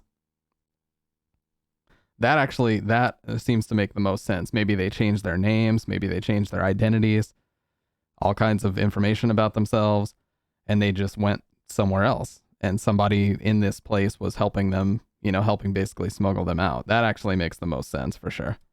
To sneak out of there in the first place. But things of that nature are easier said than done, and I can't help but get a sinking feeling that they are no longer with us. As surely at some point, some trace of them would have appeared by now. Oh yeah, it's unfortunately, an absolute conclusion is something that perhaps we may never get. certainly more And plausible. instead, we're simply left with this chilling video, which is undoubtedly one of YouTube's darkest. Yeah, it's strange. I'll say that. It's very strange.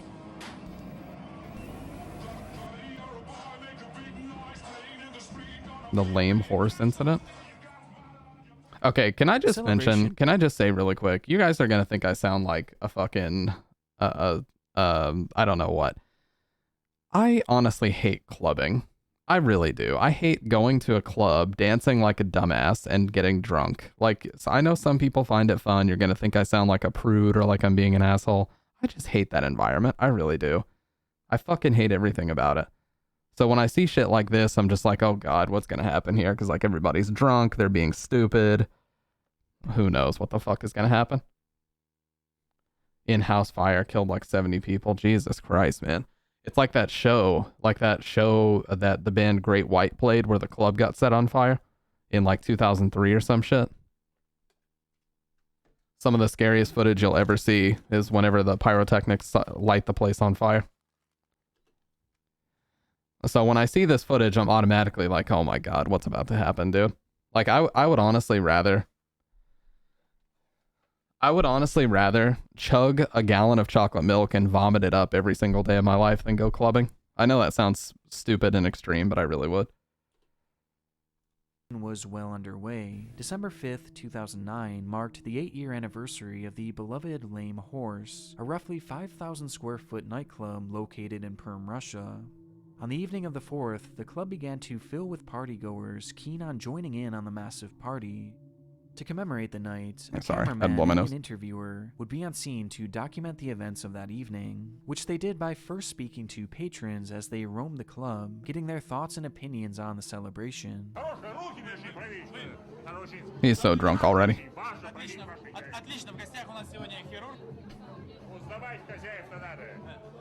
The night all seemed to be in good fun, and it was only just beginning for most, with the party set to go all throughout the night, and as the recording continues, it's clear that the club had big plans to bring in this new year. Following the interviews, the footage shows us a view of the dance floor, which was occupied by a group of performers who had been hired to energize the crowd and further build the hype of the night. Faces of Death shit, yeah. The organizers had even hired an MC for the evening, whose job was to keep the party alive.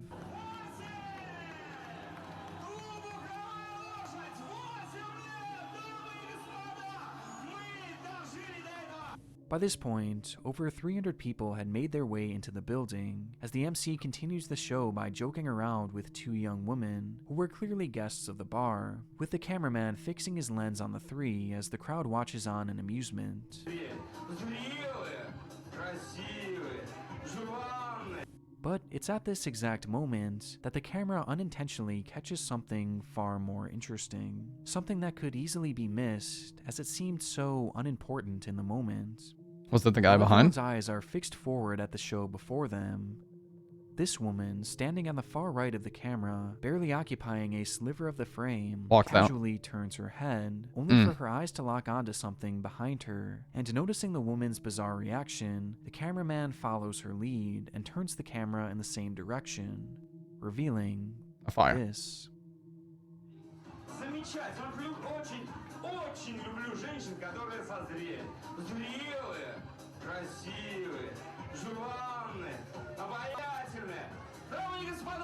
A fire. Oh my God. God damn it.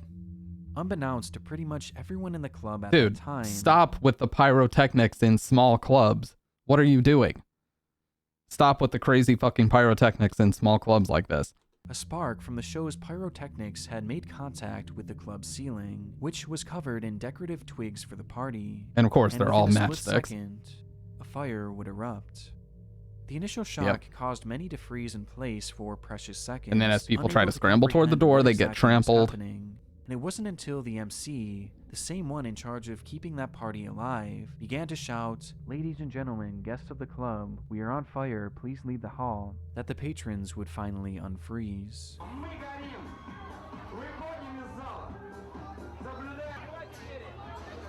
Yeah, now there's so many people trying to get out of one exit. Following this announcement, the crowd flew into a panic, desperately making their way to the exit, which is where the first fatal issue arose. The club supposedly had 2 exits, one through the front door and the other located behind the stage. However, that second exit had no signs indicating where it was, meaning that practically no one in the room knew that it was even there. Because of this, most of the patrons began pushing towards that one main exit. Upon making his way into the hallway, the cameraman reveals the exit and, in turn, another devastating issue. In order to control the crowd going into the venue earlier that night, one of the 2 doors at the front entrance was locked. Oh my meaning that God. this small opening was the only means of escape for the 300+ people trapped inside. And to make matters worse, by this point, the entire venue was now shrouded in smoke.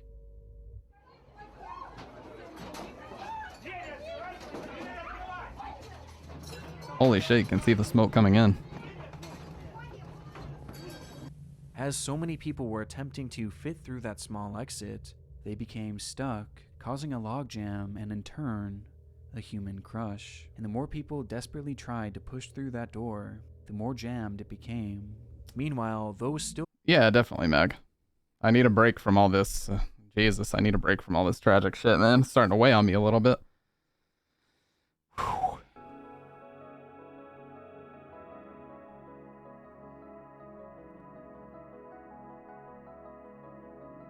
Okay, let's link it. Okay, there we go. Did you DM it to me on Discord, or were you going to? Because I don't see it just yet.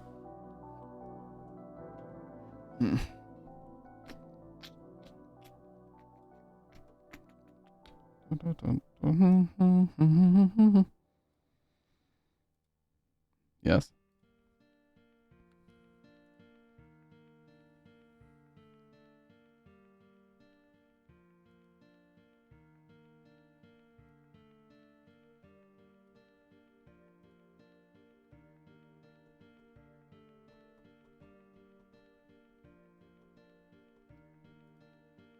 I'm waiting with bated breath.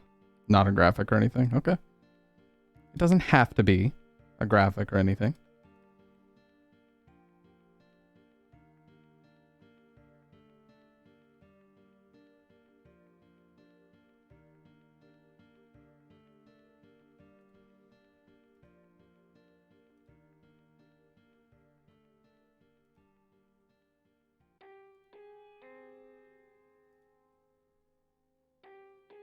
Oh, nice, nice, nice.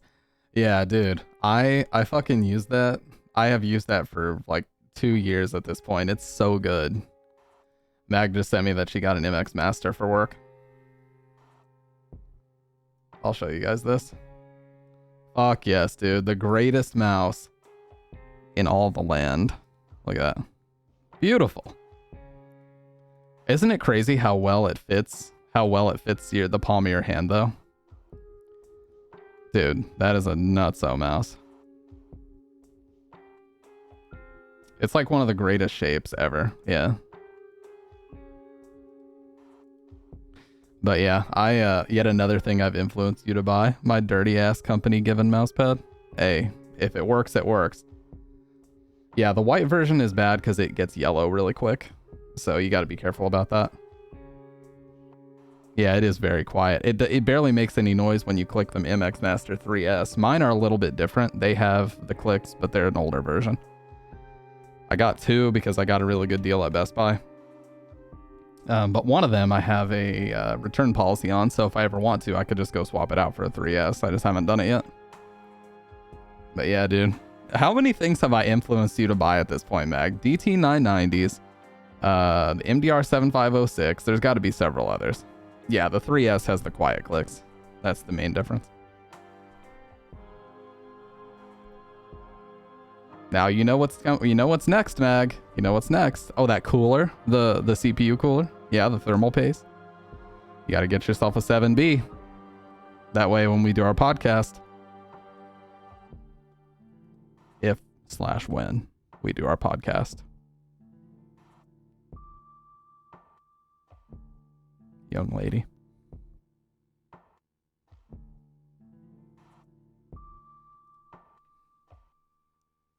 All right, let's finish this video. People trapped on the dance floor were left hopelessly lost in that impenetrable Liquid death, the smoke. water, true. And within Yeah. the mob of people rushing towards that exit, Dude, Mag, I need to get some referral codes out here. Seriously, I need to get some referral codes because a lot of people have told me that they buy shit based on my recommendation that watch this stream. So I got to get me some referral codes out here, dude. We're missing out on the Amazon referral links. What the? camera suddenly goes dark before shutting off completely.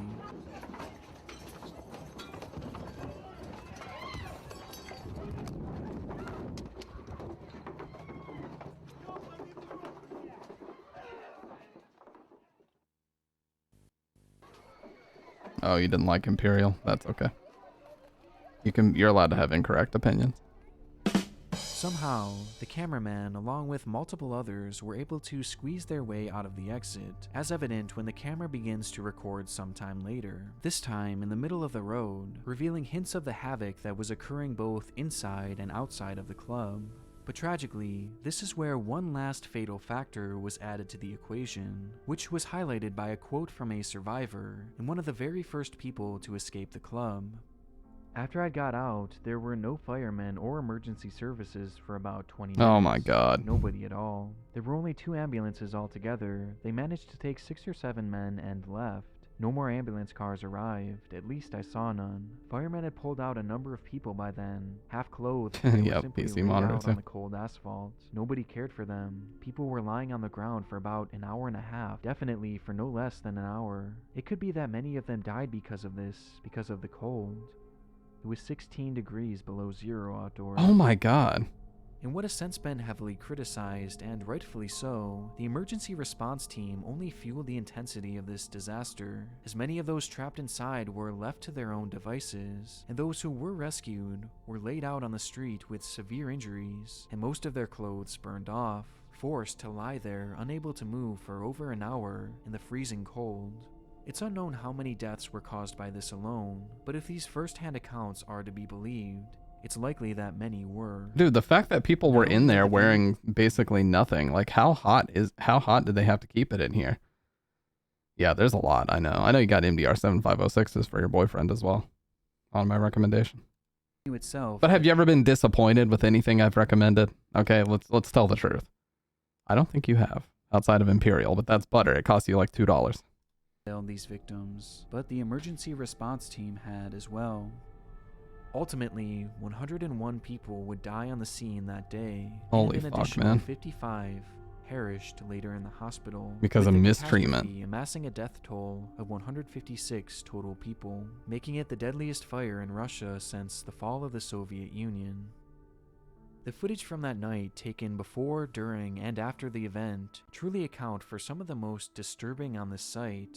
But 2 moments in particular have always stuck in my mind, the first being that initial stunned reaction from the lady just off screen, as she had noticed what was transpiring before anyone else, and the other being that first reveal of the small fire on the ceiling that would so quickly and so savagely engulf the entire building Make and a good claim the salesman. lives of so many. I actually kind of want to try to swap to the DT990s again tonight. Because these I wanted are to briefly clamping on my mention that I fucking have ears brand pretty new hard. Patreon tiers, That and was now an for- amazing video. Nick Crowley makes incredible videos. He really does. They're so good, man. And what I love YouTubers that don't upload super frequently, because you know that every time they do upload, it's going to be fucking fire.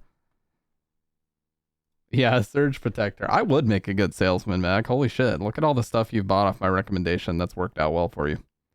Look at this. He uploads basically once, sometimes twice a month, but most of the time once a month. 8 months, 7 months. This was a couple months gap. 4, 4, 3, 3, 2, 1, 6 days ago. Basically, he'll spend a whole month working on a video before he releases it, and that I respect the hell out of.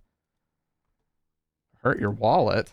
I helped your wallet by making sure you didn't waste it on inferior products. I'm gonna blow my nose really quick.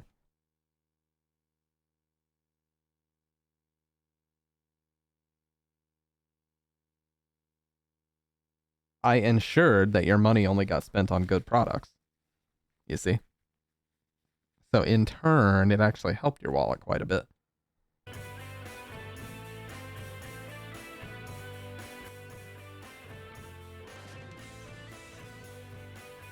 And deep down, you know I'm right.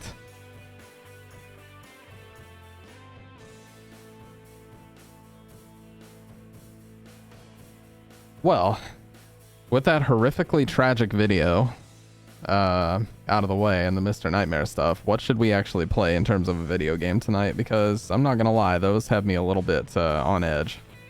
So in terms of Nightmare fuel, well, I'm fueled up right now. So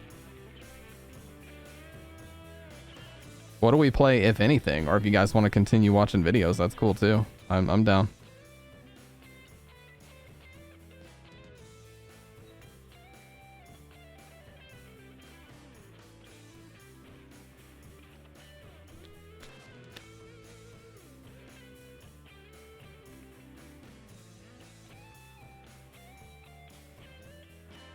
I kind of feel like breaking out the green screen tonight for something. What am I feeling? I'm feeling more indie stuff tonight. We did Silent Hill 2 2 nights ago, Silent Hill 4 last night. I want to wait to do 1 to 3 until at least tomorrow night, because I want to do Silent Hill 1 on a Friday night. I feel like that's better. And then we'll do Silent Hill 3 on Saturday night.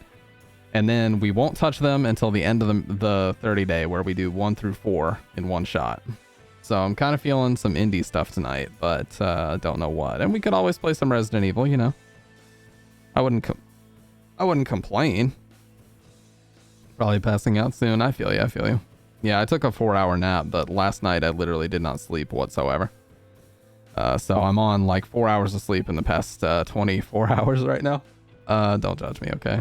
This is what I do during 30-day marathons, okay? How we doing tonight? I'm doing good. I mean, have I played Iron Lung? I have not played Iron Lung, no.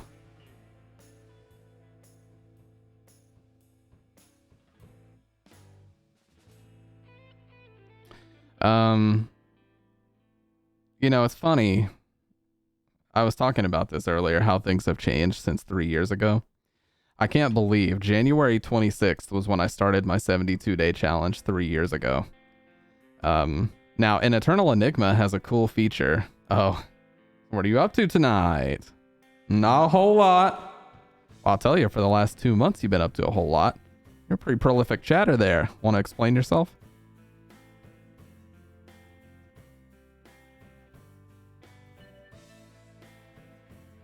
An Eternal Enigma is a streamer I like. He actually found a website that like scrambles your old clips and shows them when you do a Be Right Back screen, which I think is really cool. I want to do something like that. Because if I look through my old ass clips, yeah, I mean, you've been chatting with this girl for a month.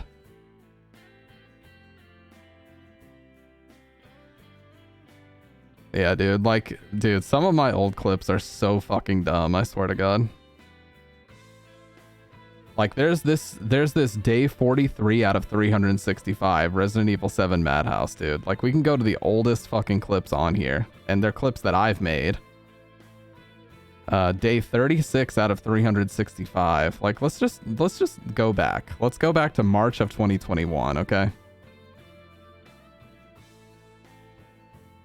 This is what my stream used to look like. Why did this get clipped? The thing I love is that the music hasn't changed at all. Like, not at all. Hey, 0 copyright strikes. Let's go, baby. Day 43 was an RE7 playthrough. Okay, that was when I didn't have my camera on because I was trying to get 100%. Hype for RE8. It was pretty close at the time. Okay, that one we've all seen. What? I'm playing Street Fighter in this. Why did this get Jeremiah Longboard?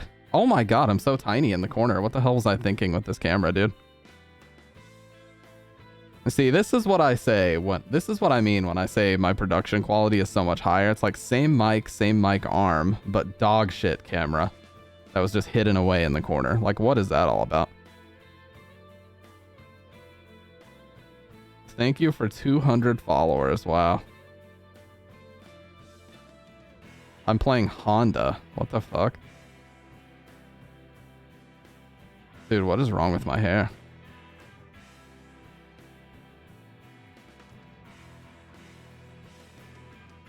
See, I don't have the balls to play the audio because I know it's really bad. Let's listen. You can like hear me breathing in the mic. Oh, never mind. Not in that clip. It up just a Oh yeah. This was the first time I ever played Stigmatized Property. The just chatting stream one day and we just talk about life and shit. Listen to music. Talk. Didn't he say there's a spare key somewhere? I forgot where though. It looks so bad. What was I thinking? I'd enjoy it. You'd be down. If I ever stream, I'd probably not talk in a quiet voice, but I'd want people to play my streams when they want to chill. Right. And you know, I considered that, Sky. I really looked at audio. Sky, dude, this is what I'm talking about. Like we're going back to almost 2 entire years and I'm still talking to the same people. That's fucking awesome. Drunk Dave, RE7 and stuff. New mixer, Go XLR. Wow, that was so long ago. Here's Dave playing.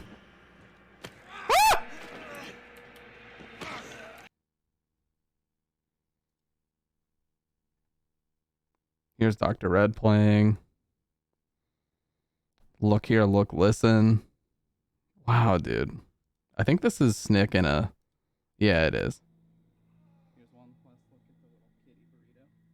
This is when I was playing Fatal Frame 3. Damn, she was such a baby then. So tiny.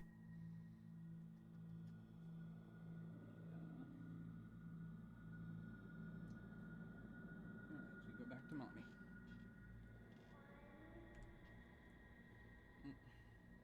That's one of my favorite clips, dude. Dude, the old screens. The old screens were awesome, dude. This was made by a friend that's in my IRL Discord. You know her. Mag, you've met her a couple times. But yeah, she made these awesome like chibi Silent Hill screens that I haven't used in a while. But I do still love them. I still have all of them, obviously.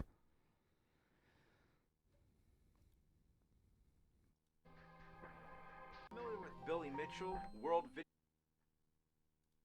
That's right, we're gonna cheat. Dude, day 19 out of 30 from 2 years ago.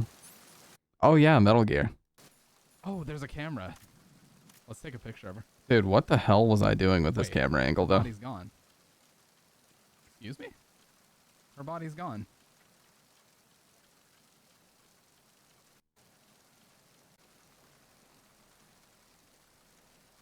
There's so little.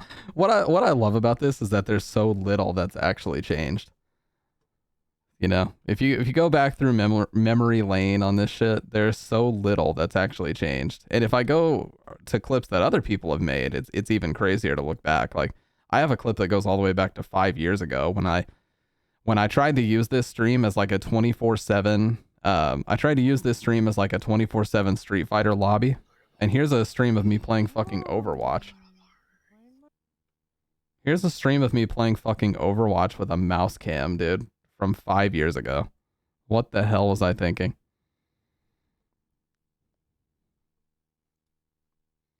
Saw something I'm interested to hear my opinion on. What isn't?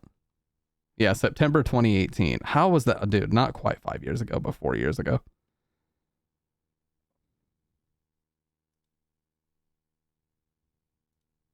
I'm actually off Tuesdays and Wednesdays, so I can start whenever on... Hey, I'm still off Tuesdays and Wednesdays. Look how shit my camera angle used to be, dude. I'm actually off Tuesdays and Wednesdays, so I can start whenever on those days. But I can wait a little...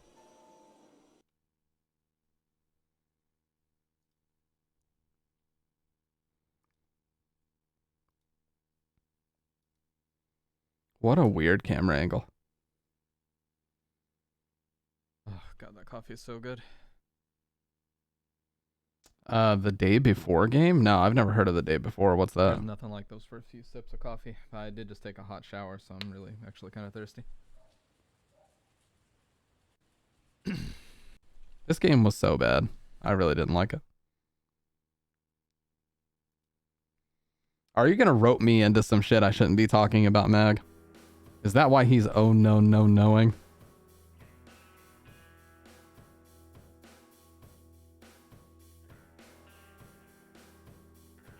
Yeah, hey, that ain't changed. I talk about taking a hot shower and drinking coffee before a stream all the time.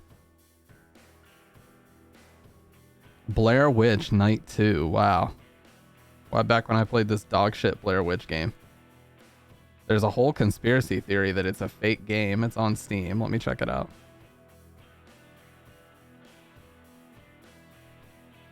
Charlie just made a video on it. Is it the Scrap Garden The Day Before?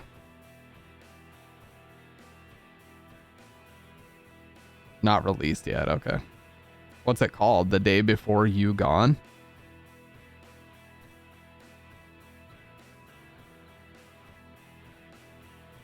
What's this? Is it this?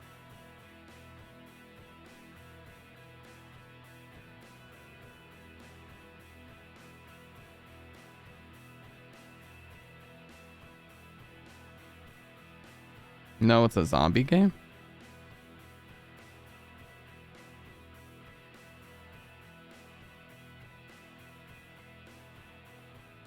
I don't see it. They must have removed it.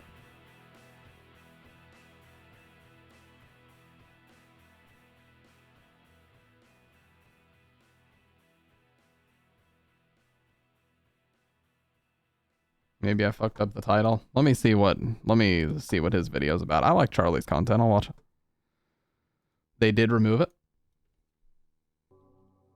Well, yeah, see, I literally searched for The Day Before and it didn't show up, so they must be censoring the results. Do I have to make sure the capitalization is correct, maybe?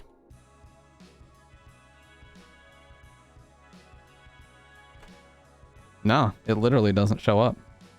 32 titles have been excluded based on your preferences. View unfiltered search results. Yeah, it still didn't show anything.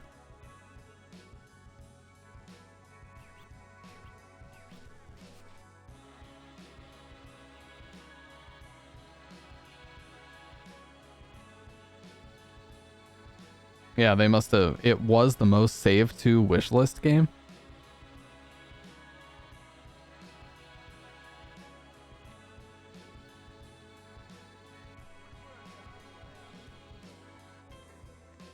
It's a green light?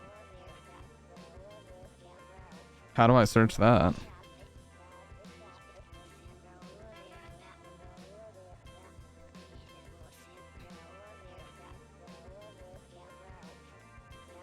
There could be an update to the story I don't know about. I don't know how I specifically search Steam Greenlight. I never look for stuff like that. Early access?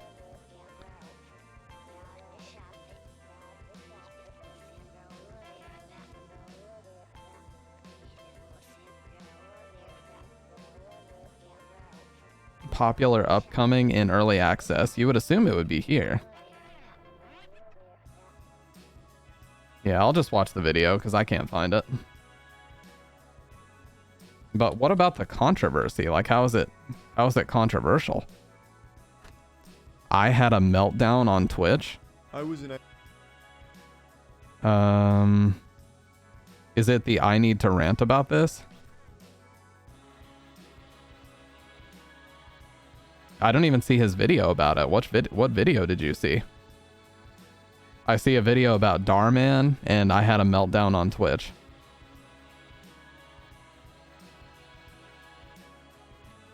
Oh, huge fake game scam. Okay. This is from 5 days ago. Pre-E3 world premiere, introducing a new scam that I think some of you watching may have fallen for and don't even realize it. It's a game called The Day Before. It's the #1 most wishlist game on Steam. It had a lot of hype around it. It's a zombie shooter. It's supposed to be like a DayZ inspired game. But it seems like the reality is the game is inspired by Logan Paul's Crypto Zoo, because it doesn't actually exist. At least, that's the leading theory. So this game was on everyone's radar for a while, but then with a lot of development hiccups, a lot of people just haven't really kept up, aside from the hardcore fanatics. Wait, so I'm assuming what the scam is that they're lying about how many people have wishlisted it to get the name out there, but the product doesn't actually exist? Why would they do that if there's no product? How are they benefiting? The enthusiasts that are looking forward to the game, but they've started to notice a lot of really peculiar shit going on with the company behind it, a company called Fntastic. Now, they do actually have a completed game under their belt, but what's very interesting about the day before situation is everything they've shown is pre-rendered, it's not actual gameplay, and every time that they hype up gameplay, like right around the corner, it doesn't come. They always have a bunch of excuses, like pre-sales could be disputes, or something's gone wrong. My dog ate my files, so we couldn't show the gameplay today. They always have an excuse for why they haven't shown gameplay, and they've been stringing along the community for a long time now.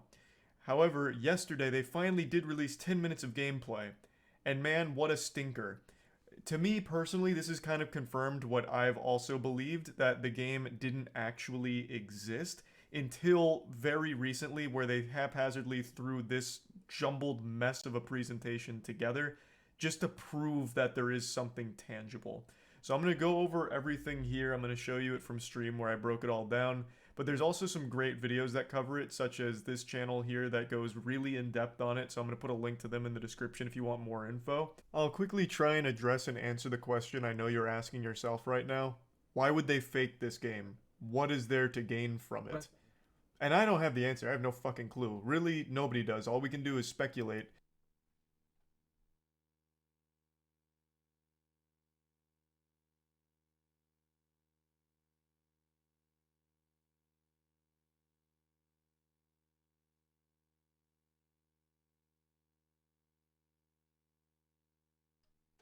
Because it's not like they're making money off of it. It's not a crowd-funded project. It's free to wish list, so it's not like they're taking in money from the community. Okay, yeah, so that just confuses me even further. They robbed so many assets and copy-paste one-to-one level designs from other shit.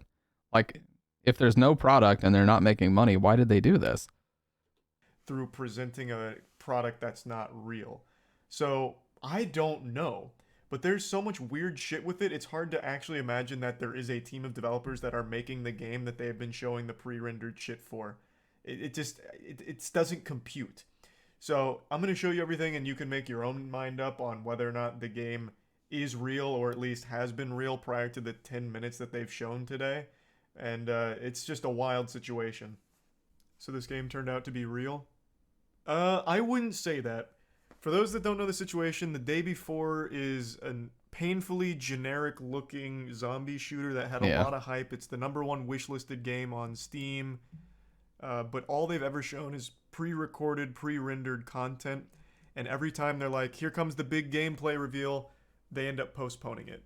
So if you go to their developer page, which is Fntastic, you're going to see all kinds of missed deadlines and empty promises that never followed up with, such as like release date. Muck Reynolds, what the Mega fuck? event never happened. Gameplay, not gameplay, still pre-rendered. And they just kept placating, stalling, pushing it, kicking the ball further down the field. All the while, people started to get skeptical if the game's even real. Fast forward to yesterday. After numerous delays and many scapegoats, such as like a copyright dispute and all kinds of wacky, wild webs, it's like an absolute fucking mess of an anime plotline, they finally drop a 10-minute gameplay trailer, and I'll show you some of it. Pre-rendered. It is a disaster. I think it is very clear, and I think you will also find it very obvious that what they've thrown together here is something that cooked up over the last couple weeks due to mounting pressure. It is literally a jogging simulator through an empty world with only 4 zombies being shown. Yeah. And I can't recall them even firing on the zombies. They might, I don't remember. But even still, all they show is 4 zombies on screen across the 10 minutes, and everything else is jogging. And like actual placeholder Okay. I want to see what this actually is, because usually when shit like this happens, it's still majorly pre-rendered.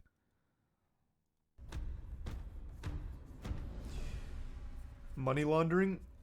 I think people really don't understand exactly how money laundering works. This wouldn't be money laundering. This would just be money tying up. It'd be money spending. When you launder money, you need to clean it and get it back. This looks They're not awful. getting it back. Yeah, I hope you really like watching this kind of gameplay, because this is all it is. Legitimately all it fucking is. That looks fucking terrible. That looks like a mobile game. More like I Am Legend than anything else. Just Will Smith going about his day casually in the beginning of the movie. It's so weird seeing his browser. Love the free Facebook royalty-free music. Love that. Elevator tunes. This is by the guys who made Prop Night. That department store jingle. I think the game is real, they're just bad at management. I just don't. This convinced me even more so than anything else that the game isn't real. This seems like such a rushed job just to present something. Because no developer in their right mind, even developers... Yeah, nobody would release this. They should know with how haphazard this shit is. Nobody would release this thinking this is going to garner hype for their game. That are, like, truly delusional. Like, high on their own farts, way up their own ass. Not even they would think this is a good presentation for their upcoming product. Because it shows nothing. There's no fucking zombies. And like all of this, we have seen this exact UI in Steam asset flips that I've played. The bad Steam game, the bad game nights, we have seen this exact fucking UI in everything. It just feels like they threw this together as quickly as they possibly Yeah, fucking it's could. really bad. Because maybe they're at risk at being investigated or something, I don't know. They hyped this up as the gameplay extravaganza. True, yes, this had fucking months of hype. This was their big bomb. This was their They're E3. spending so much time showing this one customization screen too, because it's like the only thing that they actually created. They're spending like a solid minute just showing this one fucking AK getting modified. And this is what they're showing. The game is not fucking real. Also, there is absolutely no texture on anything, by the way. Yeah, it's all really like her smooth. skin just looks like flat colored noodles. It looks like a mobile game. Phone game ad. Yeah. Yeah. Oh, so they do shoot some. Damn, that was fucking innovative. That was crazy. Okay, that was epic. How do I pre-order? Oh, don't worry. I'm sure they're going to release some kind of pre-order functionality soon. I mean, you can see where the money goes. This is looking incredible. Finally, a zombie game to Yeah, I think so redefine the too. genre. I think so too. Or Lara Like Croft. a shitty version of The Division. It's like a shitty version of any game that's ever existed. There is nothing. And compare this to the first gameplay trailer they showed, which is, again, So what is this supposed to be? Like third-person Tarkov with zombies or something? Because that's what it looks like to me. It looks like third-person Tarkov with zombies or something like that. not real gameplay, even though it's kind of presented as such. It's clear that they never actually made that game. Never even had that game. They never had their car. Granny shifting, not double clutching like you should. You're lucky you didn't blow the welds off the intake. Did they actually make the environment because it's well modeled? Our threshold for well modeled must be very different. So when I think of a game that had this level of hype in their early gameplay trailer, having that level of polish, when I see the actual game and I look at these things and it's blurry textures that still have absolutely no detail on them. Yeah, somebody made a video called Major Downgrade. And that's what he's talking about. Like the difference in the reveal. Let's see, the day before downgrade. The day before massive downgrade. How do you downgrade this much? 2021 versus 2023 comparison. Here's the announcement trailer. Oh my god, he's not wrong. This shit looks incredible. What's in the skyscraper? Okay, and I'll look around here. Wait, so they did show gameplay in 2021. This is gameplay. This isn't pre-rendered. Let's see what we have here. Alright, alright, alright. I have found a great cowboy hat. Yeah, like it looks fucking terrible. What did they do?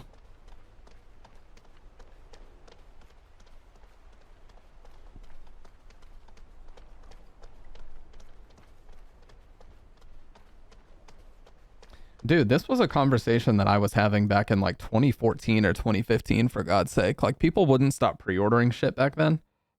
And I remember the two games that specifically got me to stop pre-ordering were Evolve and Dying Light. This was 2014 and 2015, respectively. Evolve was a game that was hyped so fucking much that they thought, you know what? Nobody's going to care if we put like $180 worth of shitty cosmetic DLC day one, because we've already got the money. So let's put nothing in the game. The content is going to be non-existent. I mean, it was laughable. And then they're going to put $180 worth of just like Angry Joe said, oh, $2 for a blue gun. It's like just the standard fucking gun, but it's painted blue. It's just dog shit cosmetics that they wanted like $2 here, $3 there. Fuck right off with that bullshit. And they even offered a season pass of which none of that stuff was on. And then Dying Light, they had this fucking benefit called Be the Zombie mode, where it was an entirely new multiplayer mode that you could only get if you pre-ordered the game. And they never even, as far as I understand, they never even released that for standard players. Maybe they did down the line, but I know that in the beginning, like, that's a mode that everybody wanted, and of course they locked it behind the pre-order paywall. Yeah, exactly. Nobody needs to pre-order because they're not going to run out of copies. If it's digitally available, you can get it whenever the fuck you want. You don't have to pre-order. Like back in the day when you lived in a small ass town and the only way to get a game on like the PS2, GameCube, and Xbox was to get and secure a physical copy, that was a different story. Sometimes if you didn't pre-order, you may not get that shit on day one. But now with the advent of Amazon, everybody can get a physical copy. Everybody can get a digital copy. If they can't secure a physical one, it's just not needed anymore. It's just bullshit.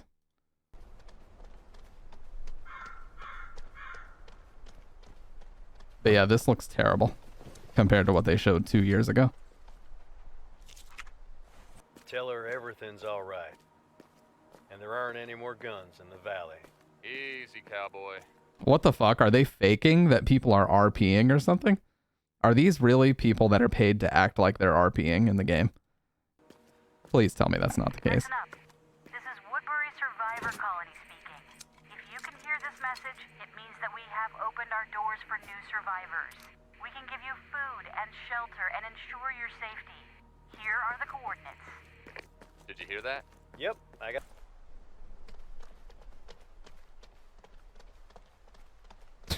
That is really bad, dude. Unbelievably downgraded. This is almost as bad as Watch Dogs. The Watch Dogs reveal trailer versus the massive downgrade it actually received was just crazy. And they delayed that game like a full 10 months after GTA 5 came out.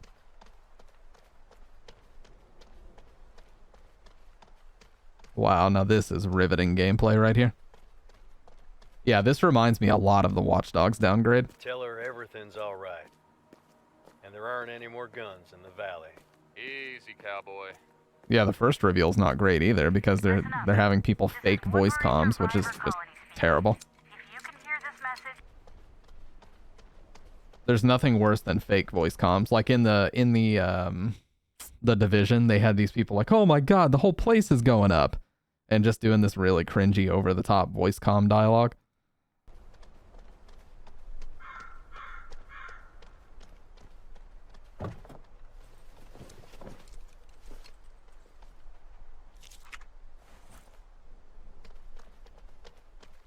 There's just no lighting to speak of whatsoever in the one on the right. There's none. All right. And there aren't any... There's no lighting to speak of whatsoever. It's horrible. So let's switch over back to Charlie's video because I want to see what he has to say about the rest of this. That screams laziness. Like, I certainly wouldn't say that it's well modeled. It seems like it's haphazardly thrown together. That's exactly the word I used. Hey, great minds. Here, to be fair to the 3 people employed at this company that threw this together as like a last-minute homework assignment, to be fair to them, if they released this on Steam new releases, I'd be like, oh, this looks fine. This doesn't look terrible. But what they showed here, and I'll pull it up, what they initially showed for this game was a whole different level. And it's not even comparable. Where's their initial... Oh, so he's gonna show that here, fucking cowboy footage? Yeah. Already. There, here. Thank you. This is what I was looking for. Yep.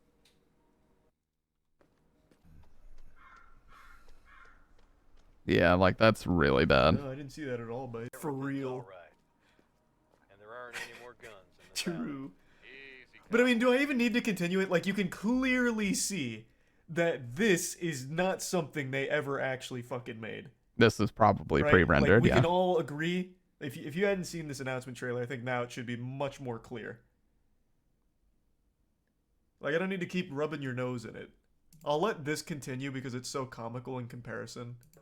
But Look yeah, at the dislikes, this is though. very much thrown together as I want to see, by the way. Let's see how bad the let's see how bad the dislikes actually are, because I have the extension that shows me. Oh, that is a ratio. Holy shit. I like the part where you get to walk around looking at the environment. I think it looks pretty solid when considered development didn't start until yesterday. Say what you will, I think it's incredible that ChatGPT created an entire game very ahead of its time. quickly as possible. Oh yeah, the white bar at the bottom. I hate that shit. That's Windows 11. Cute. I mean, that's just kind of adorable. What are you supposed to do in this game? I don't know. Feel remorse for ever being excited for it? I really don't know. I couldn't find it on Steam, But again, so I guess they also just don't unlisted think it. it's ever coming out. I've said that about 4 games now, I think. 3 of them have come out. One of them was a disaster. The other 2 were fine. But this one is legitimately something that just doesn't exist. They threw this together super quick just because of mounting pressure. 100%. You see the Grammys are going to have a video game soundtrack as a category? That's cool. Still won't get me to watch, but that's cool. Yeah, same. Fuck the Grammys, dude. I'm sure that'll mean a lot to developers. Why do I... Okay, just as an aside, why the fuck do I want to watch a bunch of rich, blow smoke up their ass on a daily basis assholes sitting around in Crypto.com arena giving each other awards for dog shit pop music that I wouldn't play if I wanted to torture somebody? Okay, like, let's just be real. Like, what a waste of time. Like, the viewership for it is at an all-time low, and the only thing that they can do is do outrageous performances where they do satanic shit to try to get people to talk about it. Not that Hollywood or the entertainment industry isn't satanic. They definitely are. And that's just a fact. You can find that out. But just fucking award shows in general, it's like just a bunch of rich assholes blowing smoke up each other's asses and lecturing me on how to live my life. It's like, what a waste of time. They snubbed Beyonce. Yeah, they snubbed Beyonce and her 29 writers that wrote every song on her new album for her. Just like Taylor Swift, whenever she wins some fucking award, they always list out like 30 writers that did all the writing. Like, what the fuck, dude? It's like, at that point, who even made this album? Because it certainly wasn't you. You're just the figurehead that's on the cover to get the, to get the CDs in the stores and get people to download it on streaming services.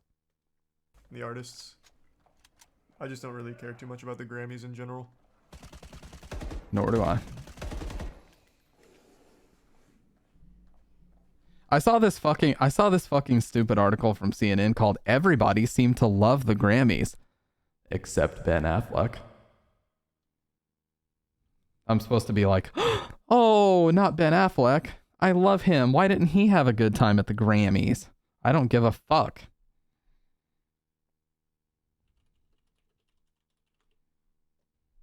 Here we go. Here it is. What a stupid fucking article. Everybody seemed to love the Grammys, except Ben Affleck. Was a history-making show filled with dynamic performances from iconic musical artists, and through it all, Ben Affleck looked miserable. The internet was amused. Okay, seriously, can we just revoke anybody's journalist pedigree, anybody's journalist credentials when they refer to the internet as a monolithic entity? I see this shit all the time. It's like Kim Kardashian posted a photo to her Instagram and the internet is freaking out. Are they really? It's like 10 people you found reactions on Twitter.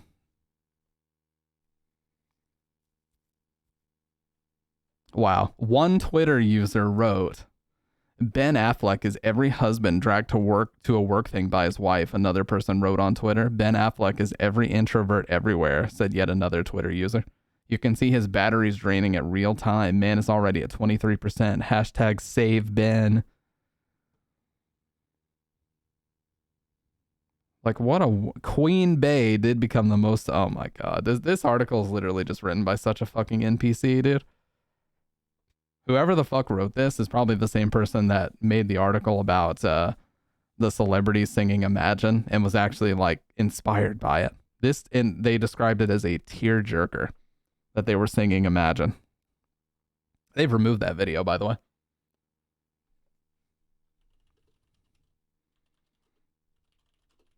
They removed the video of them praising the celebrities singing Imagine.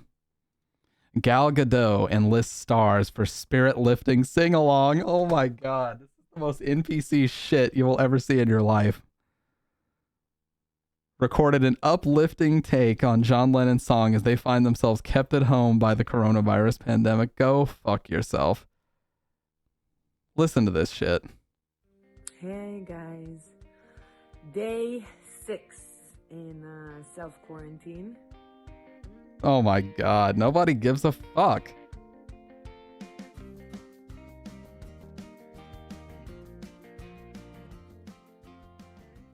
I ran into this video of this Italian guy playing the trumpet in his balcony to all the other people who were locked inside their homes. And it goes like this. Yes, because I'm so sad that they have to be in their fully staffed multi-million-dollar mansions getting their every whim catered to while all my friends and family are losing their job. But honestly, it's the celebrities that are most affected. How will they socialize? Oh my, how will they work? Oh my. Imagine there's... Oh, I can't even do it. Honestly, I can't do it. I really can't. Other stars have urged their fans to practice social distancing and stay safe. Jesus wept. There's actually an even more cringy version where they had someone commentating over it, and they were just singing their praises. Let's see if this is the one. Hey guys. This might be the same video. This is. I swear to God, this video existed.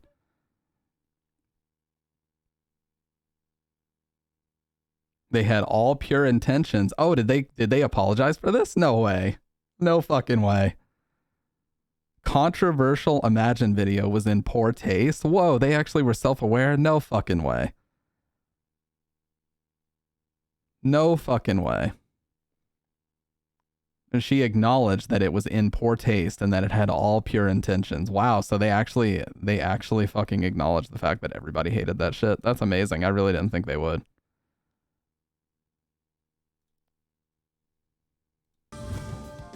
These paddles of this.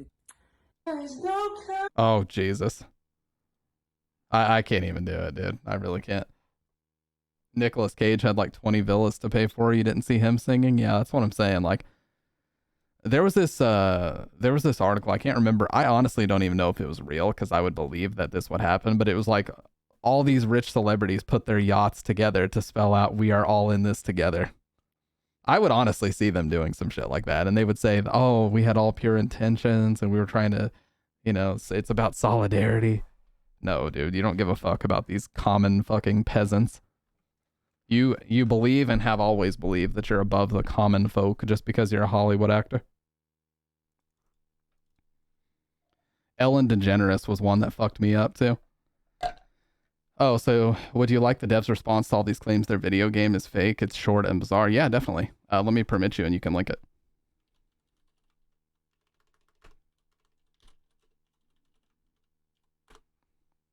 There you go.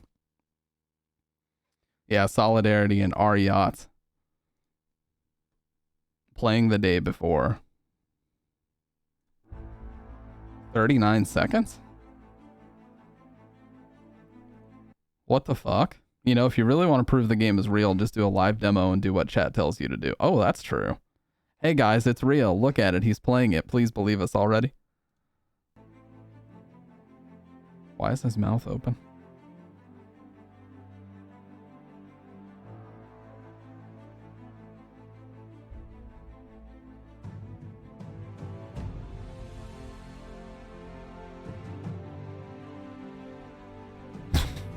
This fucking... This triumphant music, dude. They did it. They fucking got us. What the hell was that?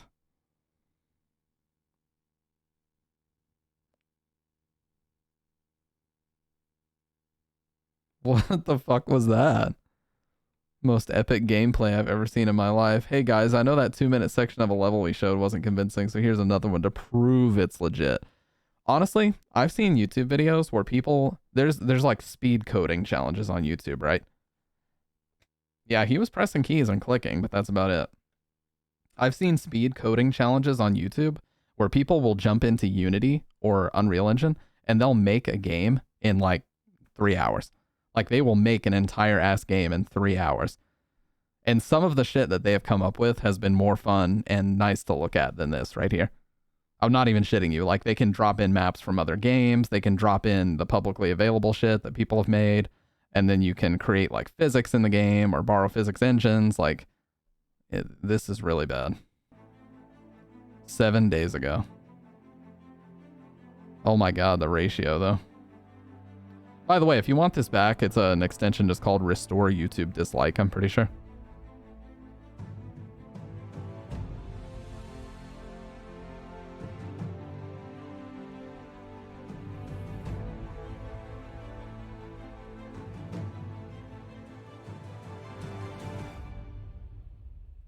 What the fuck is that, dude? That's so weird.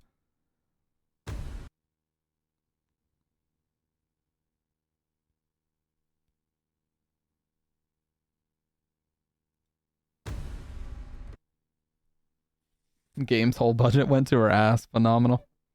Man, those 4 whole zombies were super tense. GOTY material right here.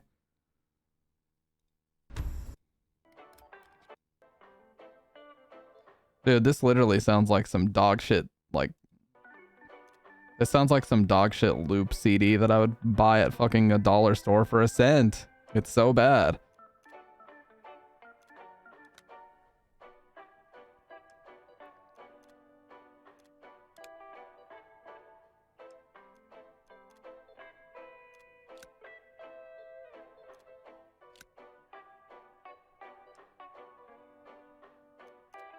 Yeah, this sounds like some fucking Wii music, for real.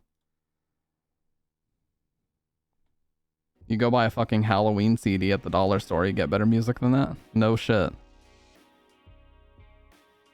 VHS horror store music.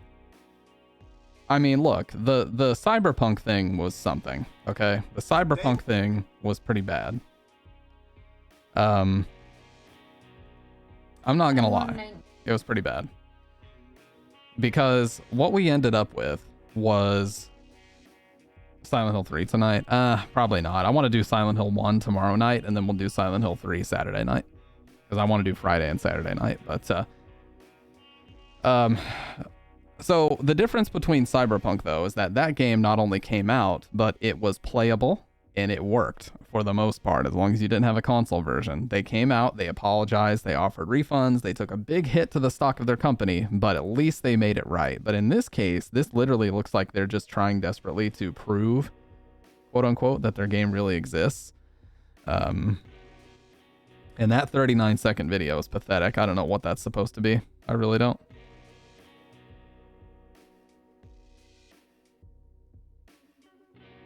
Yeah, they fucked over Console Boys bad. Like, the video of the guy that represented CD Projekt Red apologizing, he just looks like he wants to die. Yeah, this right here. Our commitment to quality.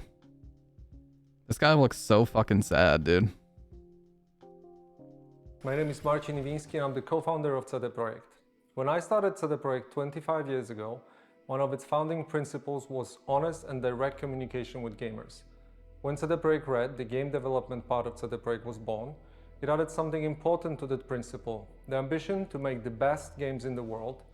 It became our mission and something that guided us up until now. Based on that legacy of genuine and honest communication, you've trusted us and pre-ordered our game. And despite good reviews on PC, the console version of Cyberpunk 2077 did not meet the quality standard we wanted it to meet. And whose fault is that? That's your fault. I don't know if they were pressured by investors to release it early or what, but that's fucking your fault. Yeah, he was mega pressured by the suits and the investors to crunch the shit out of it. It needed, in all honesty, it probably needed another 1.5 to 2 years. But they didn't care about that. They said, you got to push the shit out because our money's in this. When is it coming out? We got to make our profit. I and the entire leadership team are deeply sorry for this, and this video is me publicly owning up to that.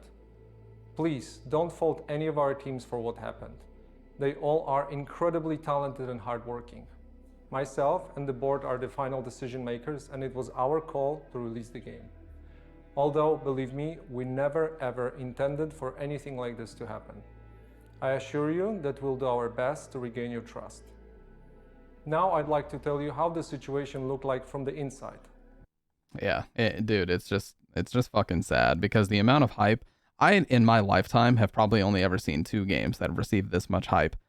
Grand Theft Auto 5, Modern Warfare 2, and Cyberpunk 2077. Period. End of story. In my lifetime, I've never seen, maybe Halo Reach is up there too. Halo 3, you know, somewhere in that neighborhood. But I've never seen a video game get billboards and merchandise up the fucking ass. There's a Razer mouse and there's a Razer mouse pad or SteelSeries mouse pad. There's a gaming chair. There's a graphics card. Like they basically were pretending like the game had already succeeded before the shit was even out. How you gonna make an apology video off a teleprompter for real? Well, he probably had a lot he needed to cover, so I'm assuming that was just to make sure he didn't fuck it up. But yeah, it's like, dude, what is going on that you're gonna release all this merch, you're gonna buy all these billboards, every fucking subway, every train, every space of advertising that they could have possibly put the billboards on, this fucking game was on. I have not seen this since GTA 5. That would be the most recent one, where they were already acting like it was a major success before the shit was even out. At least GTA 5 delivered when it first came out. That shit was amazing. But, like, dude, you can't be making a game like this and it not live up to at least the quality standards that it is functional and not having, you know, game-breaking glitches and shit on console. Yeah, it was the most overhyped game I've ever seen. Possibly in my life.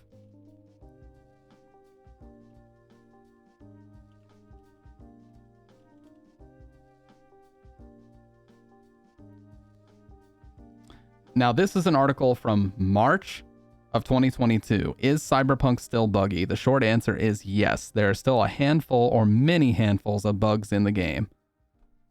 That's 2 fucking years, dude. That's almost 2 years after the shit launched. Well, it's like 1.5 years. Yeah, the Kroby Cat video is amazing. It's like a full-on fucking movie, dude. Overpromise, sell, underdeliver. Cyberpunk 2077. Yeah, the engine is literally better in San Andreas and GTA 3. There's some shit in those games that they didn't even think to add to Cyberpunk because they were too worried about visual flair. And I remember the biggest red flag for me was before the game came out, I had all these reviewers that I was watching, like Elena Pierce, and I was watching like this coverage from Yongya and all these other people. They weren't allowed to use their own footage. They were only allowed to use footage that was provided by the developers. And that was a big red flag for me. I was like, what? They're not allowed to play and record their own gameplay? What's going on here? Well, it turns out because if they were to record their own gameplay, they would have been showcasing a fucking shit ton of bugs. That's why they weren't allowed to do it.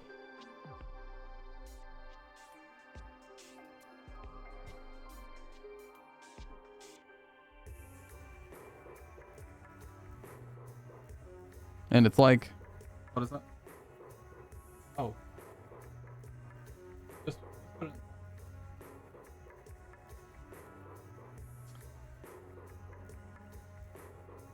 But yeah, it's like the, what's that fucking, I'm trying to think of the, oh yeah, so there was a video that a guy made that's 100% accurate. He said they've literally sold you an always online, it's in this Kroby Cat video. He's like, they have sold you an always online experience. You need to be connected to the internet and committed to downloading updates for this game over the period of months potentially, just to get it up to where it should have been on launch. Now that is a fuck up for the ages. That is just a fucking shit show, the likes of which we might never see again. This is why this industry being too corporate is a huge problem, because shit like this happens. Or you could also argue things like licensing is one of the biggest issues. Remember what happened with EA and Battlefront? I have never seen backlash like that in my life. EA lost so much goddamn money and all that.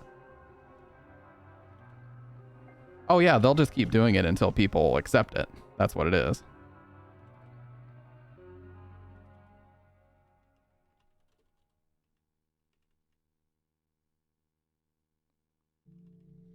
Just push out games 75% done, patch over time. Everyone making remakes because they have fuck all ideas. Yeah, that's the other problem. You can't even get a game greenlit unless it goes through a board of directors and people who are going to look at this, and people like Bobby Kotick, who's a piece of fucking shit, by the way, CEO of Activision. People like Bobby Kotick have to look your game over and think, is this going to make us money? Can we monetize this? Can we put loot boxes in this? Because if we can't continue making money after the initial sale, I'm not going to greenlight this. We need loot boxes. We need microtransactions out the asses. Nowadays, we need battle passes. We need all this pointless cosmetic bullshit to continue to get more, to squeeze more money out of people after the initial sale, because it's not about creating the game anymore. It's about pushing out a piece of software like Rainbow Six Siege. It's about pushing out a game like CSGO, GTA 5, and then maximizing the microtransactions over like a 10-year span and just releasing more and more and more and more content. Oh, PS2 games. I was about to reference PS2 games. Back in the PS2 era, a fucking game like Mr. Mosquito could get made, or Chibi Robo. Mr. Mosquito was literally a game where you play as a mosquito, you go bite and suck a Japanese family's blood. That's all you do. A fucking stupid game. Do you think there's a chance in fucking hell that would get made today, even as an indie game? No, it would not. Katamari Damacy, a game about rolling around a ball that picks up every object you touch, and it just magnetically attaches to it, and the ball just keeps getting bigger and bigger until you're picking up the entire Earth. Like, who the fuck would think of that? And yet, it was super successful in those days because, you know, unique and original ideas were all over the place. Nowadays, it's all remakes, it's all fucking remasters, definitive editions, upscales, and in the GTA, the horrible GTA Legacy Collection or whatever it was called, just a horrible AI upscale that looked like dog shit, and the games weren't even that functional.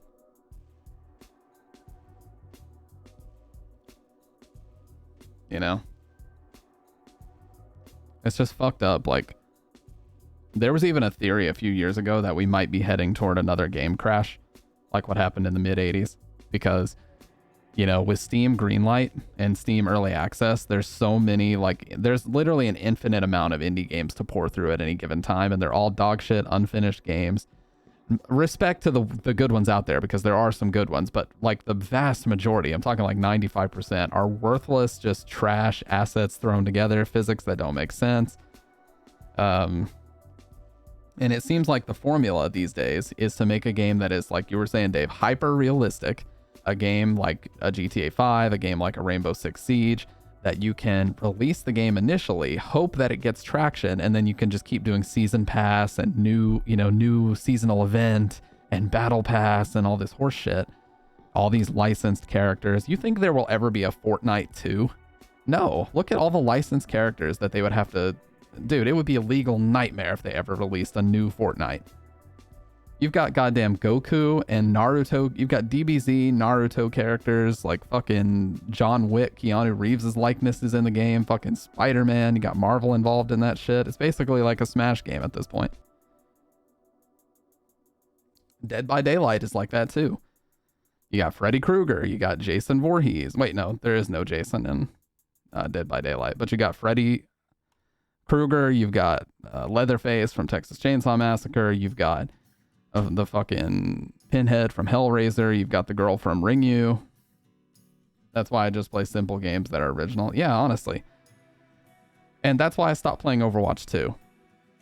Okay, I was really into Overwatch 1. Bridget can tell you I was fucking a no-lifer on Overwatch 1. I used to play that shit 6 to 7 hours a day. No lie, even when I worked. I didn't give a fuck. I would play it all day, all night. And then Overwatch 2 comes out, and they took a system that rewarded you for playing a decent amount of time to a system that just forces you to pay money out the ass if you want anything. That's what they did. The people who make good games, plural. No one who's creative wants to stick to one project for 5+ years. Yeah, exactly. That's why we see so many people leaving these big sweatshop companies like Ubisoft and making their own studios.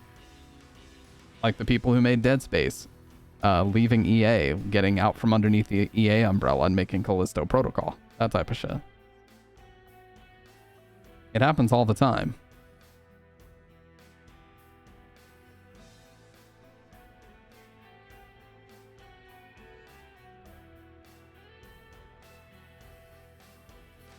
Because back in the day, if you wanted to have one team work on a single project over and over, you would do sequels. Metal Gear Solid, almost a sequel every year. And when they didn't do sequels, they were releasing enhanced versions of the game. So you got Metal Gear Solid 1 in 1998, Metal Gear Solid 2 in 2001, Metal Gear Solid 2 Substance in 2002, MGS3 in 2003, MGS3 Substance in 2004, you know what I mean? Maybe MGS3 was 2004.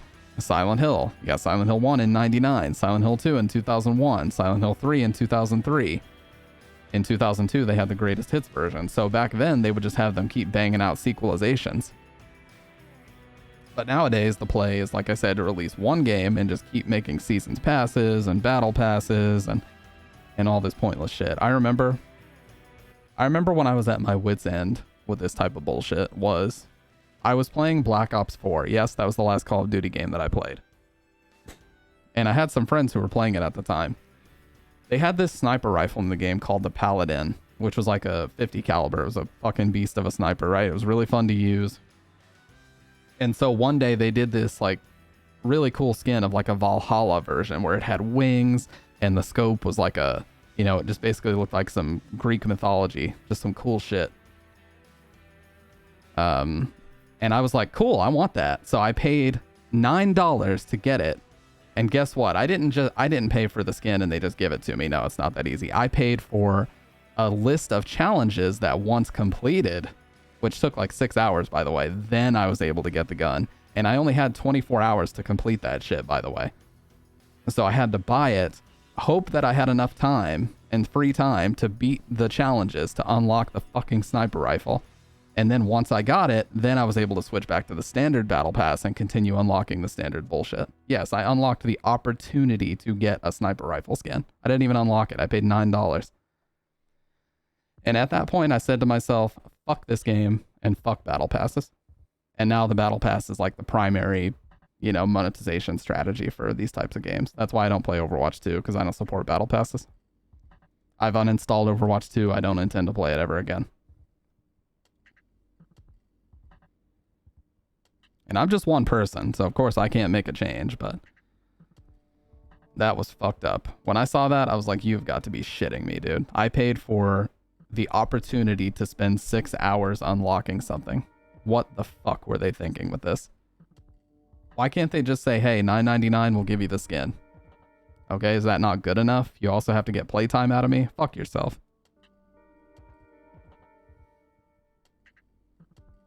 Yes, I did eventually end up getting it, but it was fucking stupid. And then Call of Duty 4, they did this Call of Duty 4 remastered, right?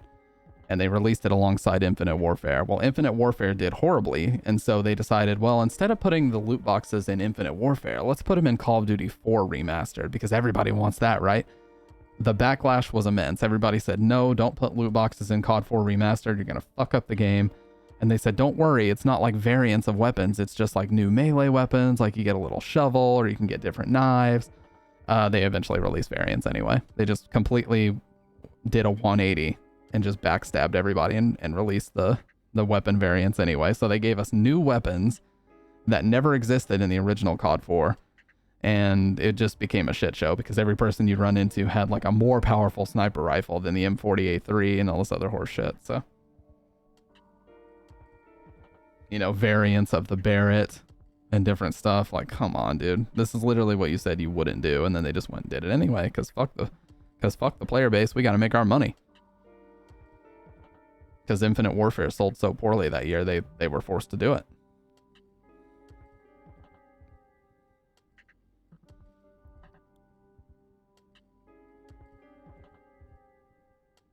This is funny. Look at this. I was just looking at my Twitch follower list. There's 2 people that are literally at the exact same thing. It's like mirrored in Hogwarts Legacy. Look at this. Both Caleb Hart here and Distortion 2. They're both, it's like a mirror image of this fucking dude, whoever this is.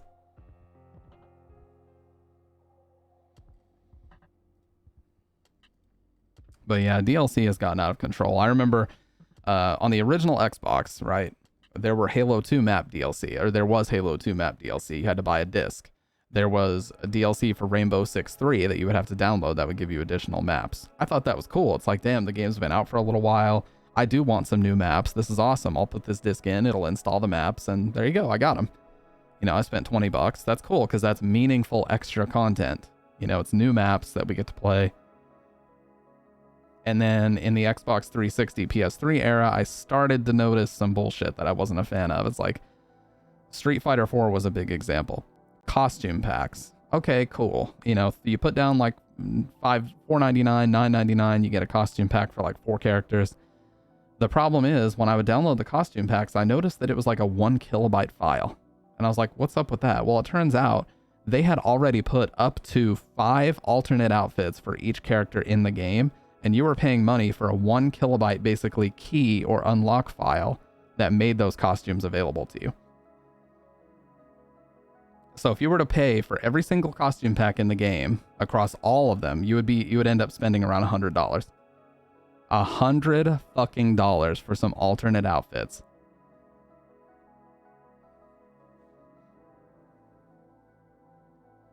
It was fucking bullshit. And of course, by the end of that game, they had like 39 characters in it or some shit. I think they ended up at 40.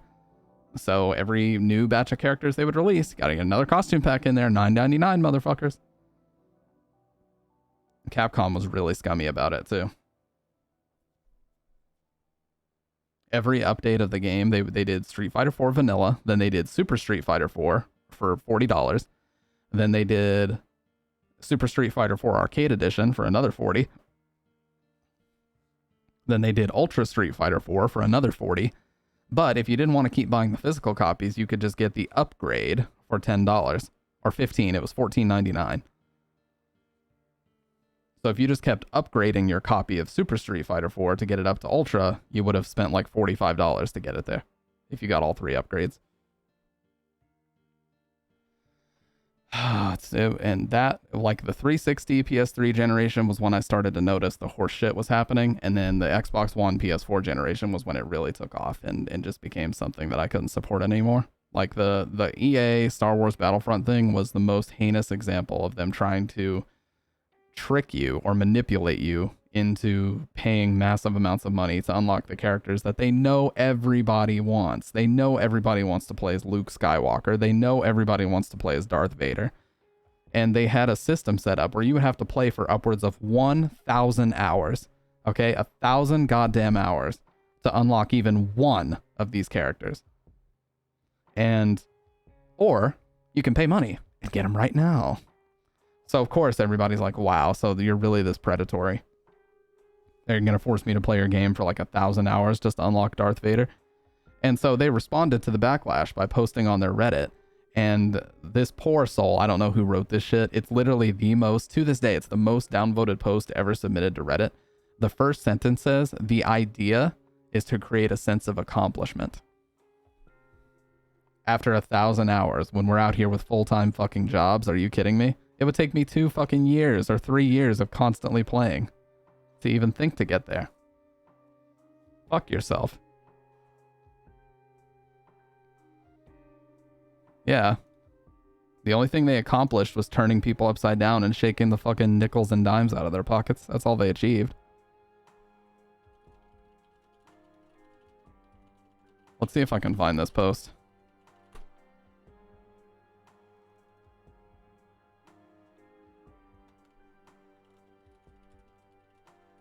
EA Reddit post most downvoted. The most downvoted comment in all of Reddit sets a Guinness World Record for the most downvoted comment of all time, with more than 667,000 downvotes. The intent is to provide players with a sense of pride and accomplishment for unlocking different heroes. As for cost, we selected initial values based upon data from the open data and other adjustments made to milestone rewards before launch. Among other things, we're looking at average player per credit earn rates on a daily basis, and we'll be making constant adjustments to ensure players have challenges that are compelling, rewarding, and of course attainable via gameplay. We appreciate the candid feedback and the passion the community has put forth around the current topics here on Reddit, our forums, and across numerous social media outlets. Yeah, they have no idea how long 1,000 hours is. By the way, I appreciate the passion. What does that sound like? I'll tell you what it sounds like.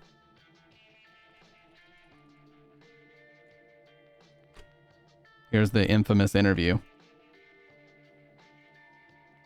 We appreciate the passion.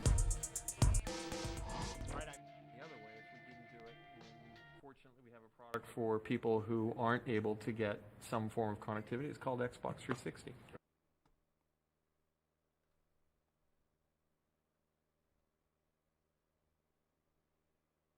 So when the Xbox One was coming out, there was all this controversy that it was going to be always online. They were going to have the Kinect was not optional. You must have a Kinect inserted into the USB port on the back of your console or it will not work. Later, it came out that they were actually hiring people to record your conversations, by the way, so everybody's suspicions were 100% confirmed. They absolutely were listening to your conversations and recording them and pouring through them. But that's beside the point. That's none of my business. So this always online stuff is very controversial at the time. 2013 is not 2023. There was a lot of issues with like people's connections maybe not being so consistent. They're on like DSL. I know a lot of people that were still on DSL, especially in the South at the time. Their internet goes out a couple times a week. Are they not going to be able to use their console? So he asks him, he asks him about that and he says, fortunately, we have a product for people that aren't able to get some form of connectivity. It's called Xbox 360. The 8-year-old system. We've arguably gone the other way if we didn't do it, and fortunately we have a product for people who aren't able to get some form of connectivity. It's called Xbox 360. Right. So stick with 360. That's your message if you don't, like it? If you have zero access to the internet, that is an offline device. I mean, seriously, when I read the blogs and thought about who's really the most impacted, You're making a bet. Internet connection. People like me describe it. Right. Absolutely. I mean, it's a super passionate community of people. It's easier than having people like when I read the blogs and thought about, describe it. Right. It really is powerful. And we did a lot of testing, a lot of consumer research, and I think we made a good choice. Did you know or did you anticipate that people were going to push back the way they did? Absolutely. I mean, it's a super passionate community of people. They're loving what we do. It's very important to them, and they're opinionated, and they're smart. So they look at all those things, and they say, hey, is this going to impact me in a negative way? And until you use it, it's really hard to understand what all these right. So of course his message as the CEO of the Xbox brand at the time is buy it first and then make a consideration after. Don't think critically now. Oh no. Think critically after you've already given us your money and you've got it hooked up to your TV. Then you can start criticizing. Advantages are. All right, so you're going to win them over is what you're saying, right? Well, even outside of win them over, Xbox has been created by gamers for gamers. Oh, no, don't say that. Oh, God, this is even more disastrous than I remember. Holy shit. Right. So I find it kind of ironic when people take a step back and think, look, this is a company that hasn't thought about at its core what it means to have great games experiences. Yep. So we're going to deliver that, and we're going to continue to innovate on the platform, on the capabilities of what Xbox One can do. Yeah. And I think in the long run, we'll build a global leading product that people are going to love and embrace. So you got a lot of games on stage here, and I increase with an online exclusively really use where they're so you're going to be able to. Well, you've shown the game committed to excellence. think you need Yeah, to do. look, what we have to hope is that we varies and that will become, with let's just acknowledge it. It's important that people share their ideas. I mean, 24 hours, always on, all this stuff. It's like Here it is. they're gonna not. We appreciate the passion. We appreciate the passion. That's exactly what Don Matrick said, and that's exactly what EA said. Maybe you should stop saying that. Stop saying we appreciate the passion. It's not passion. It is criticism, and you're fucking up. Acknowledge that you're being criticized for fucking up. If you would do that, I would respect, I'd respect the hell if they posted and they said, we're sorry, we made a mistake. We're going to fix this. We're going to make the game less grindy. And yeah, you don't appreciate the passion. That's the word that your boss has told you to use. So that you don't get insane amounts of backlash. You don't appreciate shit. That whole thing about, these gamers are smart, they're opinionated, they're thinking about how it's going to negatively affect them.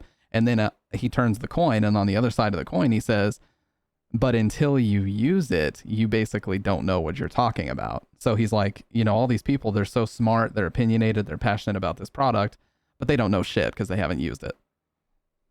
What? You've told us exactly how it functions. What's going to be different about when it comes out? You know what I mean? It's like, well, the bottom line is this guy was fired very shortly after this interview. Yeah, for gamers, by gamers. God, please stop saying bullshit like that. So anyways, Don Matrick got fired very shortly after this interview because, of course, the backlash was swift. It was incredibly harsh, too. Like I said, in my lifetime, there's this thing in the gaming industry called the third console curse. Okay, Nintendo did that with the N64. They made a bunch of mistakes. They should have gone with CDs, but they went with cartridges. That was a mistake. They admit that it was a mistake now. Sony, of course. Sony, of course, had their problems with the PS3. They had plenty. The price tag, the $499 for the base model, $599 for the standard model. The 6-axis controller is not really working, and they didn't have DualShock at first, and they're like, oh, DualShock is a last-gen technology, controller vibration is out, it's old news, and then they eventually released a vibration version because people bitch so much. Just a ton, like making the thing so fucking complicated that it was hard to develop for. There's 1,000,001 fuck-ups with the PS3. And everybody kept saying, like, oh, Microsoft, they've done good with their first 2 consoles. Are they going to hit the third console curse? The worst that I've ever seen in my life. The amount of backlash. YouTube was wall to wall full of people ranting about how shitty these policies were. I'm not even kidding. You couldn't go anywhere on YouTube without seeing people talk about this. It's the first time in my life that I remember YouTube being used as such a critical platform where everybody was just knocking Microsoft and they're saying these decisions are fucking horrible. I'm switching my pre-order over to a PS4 specifically because of these policies. I refuse to use it.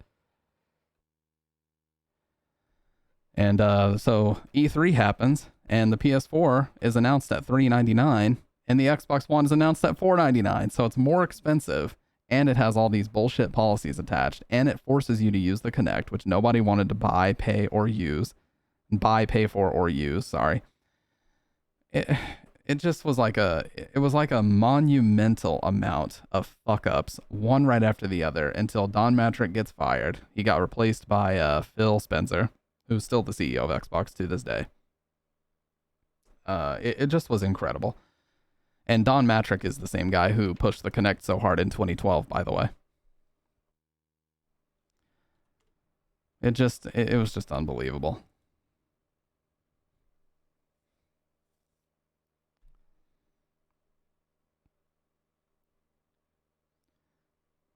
So that's just one of those things that, like, whenever I see we appreciate the passion, and I think, wow, that just takes me back to that horrible Don Matrick interview where he just outed himself as a corporate scumbag,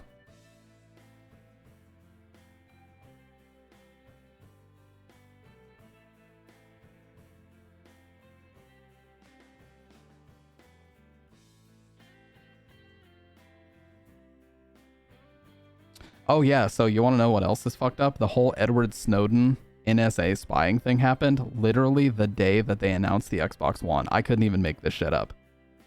I could not even make this shit up. that story about Edward Snowden being a whistleblower and saying that the government is spying on you came the exact same day that they announced that the Kinect will be required with the Xbox One, which is a camera and audio recorder that is like insanely high quality. That's always going to be in your living room, always listening for certain commands. God, it was just such a monumental fuck up in so many different ways. And in a lot of ways, they still haven't made up for it either. You know, they really didn't apologize about any of it. All they did was just walk back a lot of the policies, and then they just kind of shut up about it. So they never really, you know, did anything to make up for it. They just reverted the policies, took away the family sharing plan, which they were going to do, and then they just said, fuck it, you guys can have it as it is. We don't care anymore.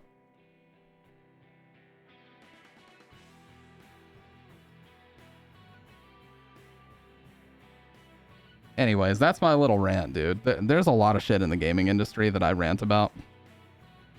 I actually have wanted to make a few YouTube videos about things like this. Just because, you know, I actually am passionate about it. It was actually, funny enough, it was the 360 and PS3 era that got me interested in sort of like the marketing and business aspect of games. Just because there was so much like competition between the three big players, like Nintendo, Sony, and Microsoft were all like going at each other's throats during the 7th gen. I think 7th gen is 360, PS3, and Wii, I believe. But yeah. It's just hilarious. And it's funny how, you know, the PS3 started out so horribly, and the only console of that generation that I still own is a PS3, and I think it's a phenomenal system.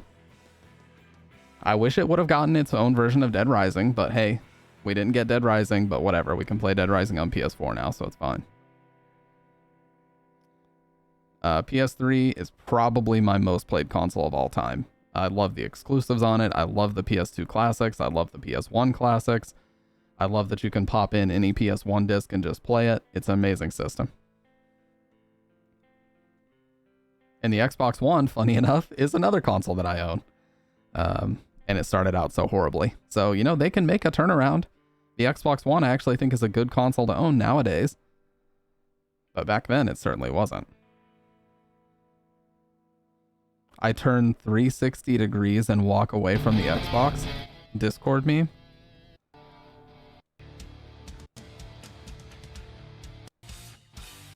What the fuck? This is a whole conversation people had about, I look at the 360 and turn 360 degrees and walk away. Having this conversation in a Discord. What the fuck?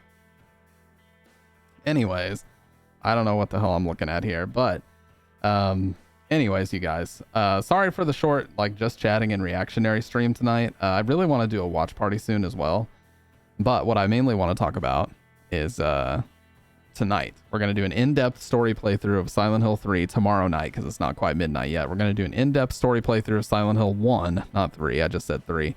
And then either right after that or Saturday night we'll do 3, so that we'll complete the 1 through 4. And then, you know, I might pop in Homecoming. Maybe we'll play Homecoming as well. But yeah, regardless of that, hope you guys have a great rest of the night. And once I get used to using both these devices together, I'll have a little bit better production value. And I will talk to you guys tonight. So, bye.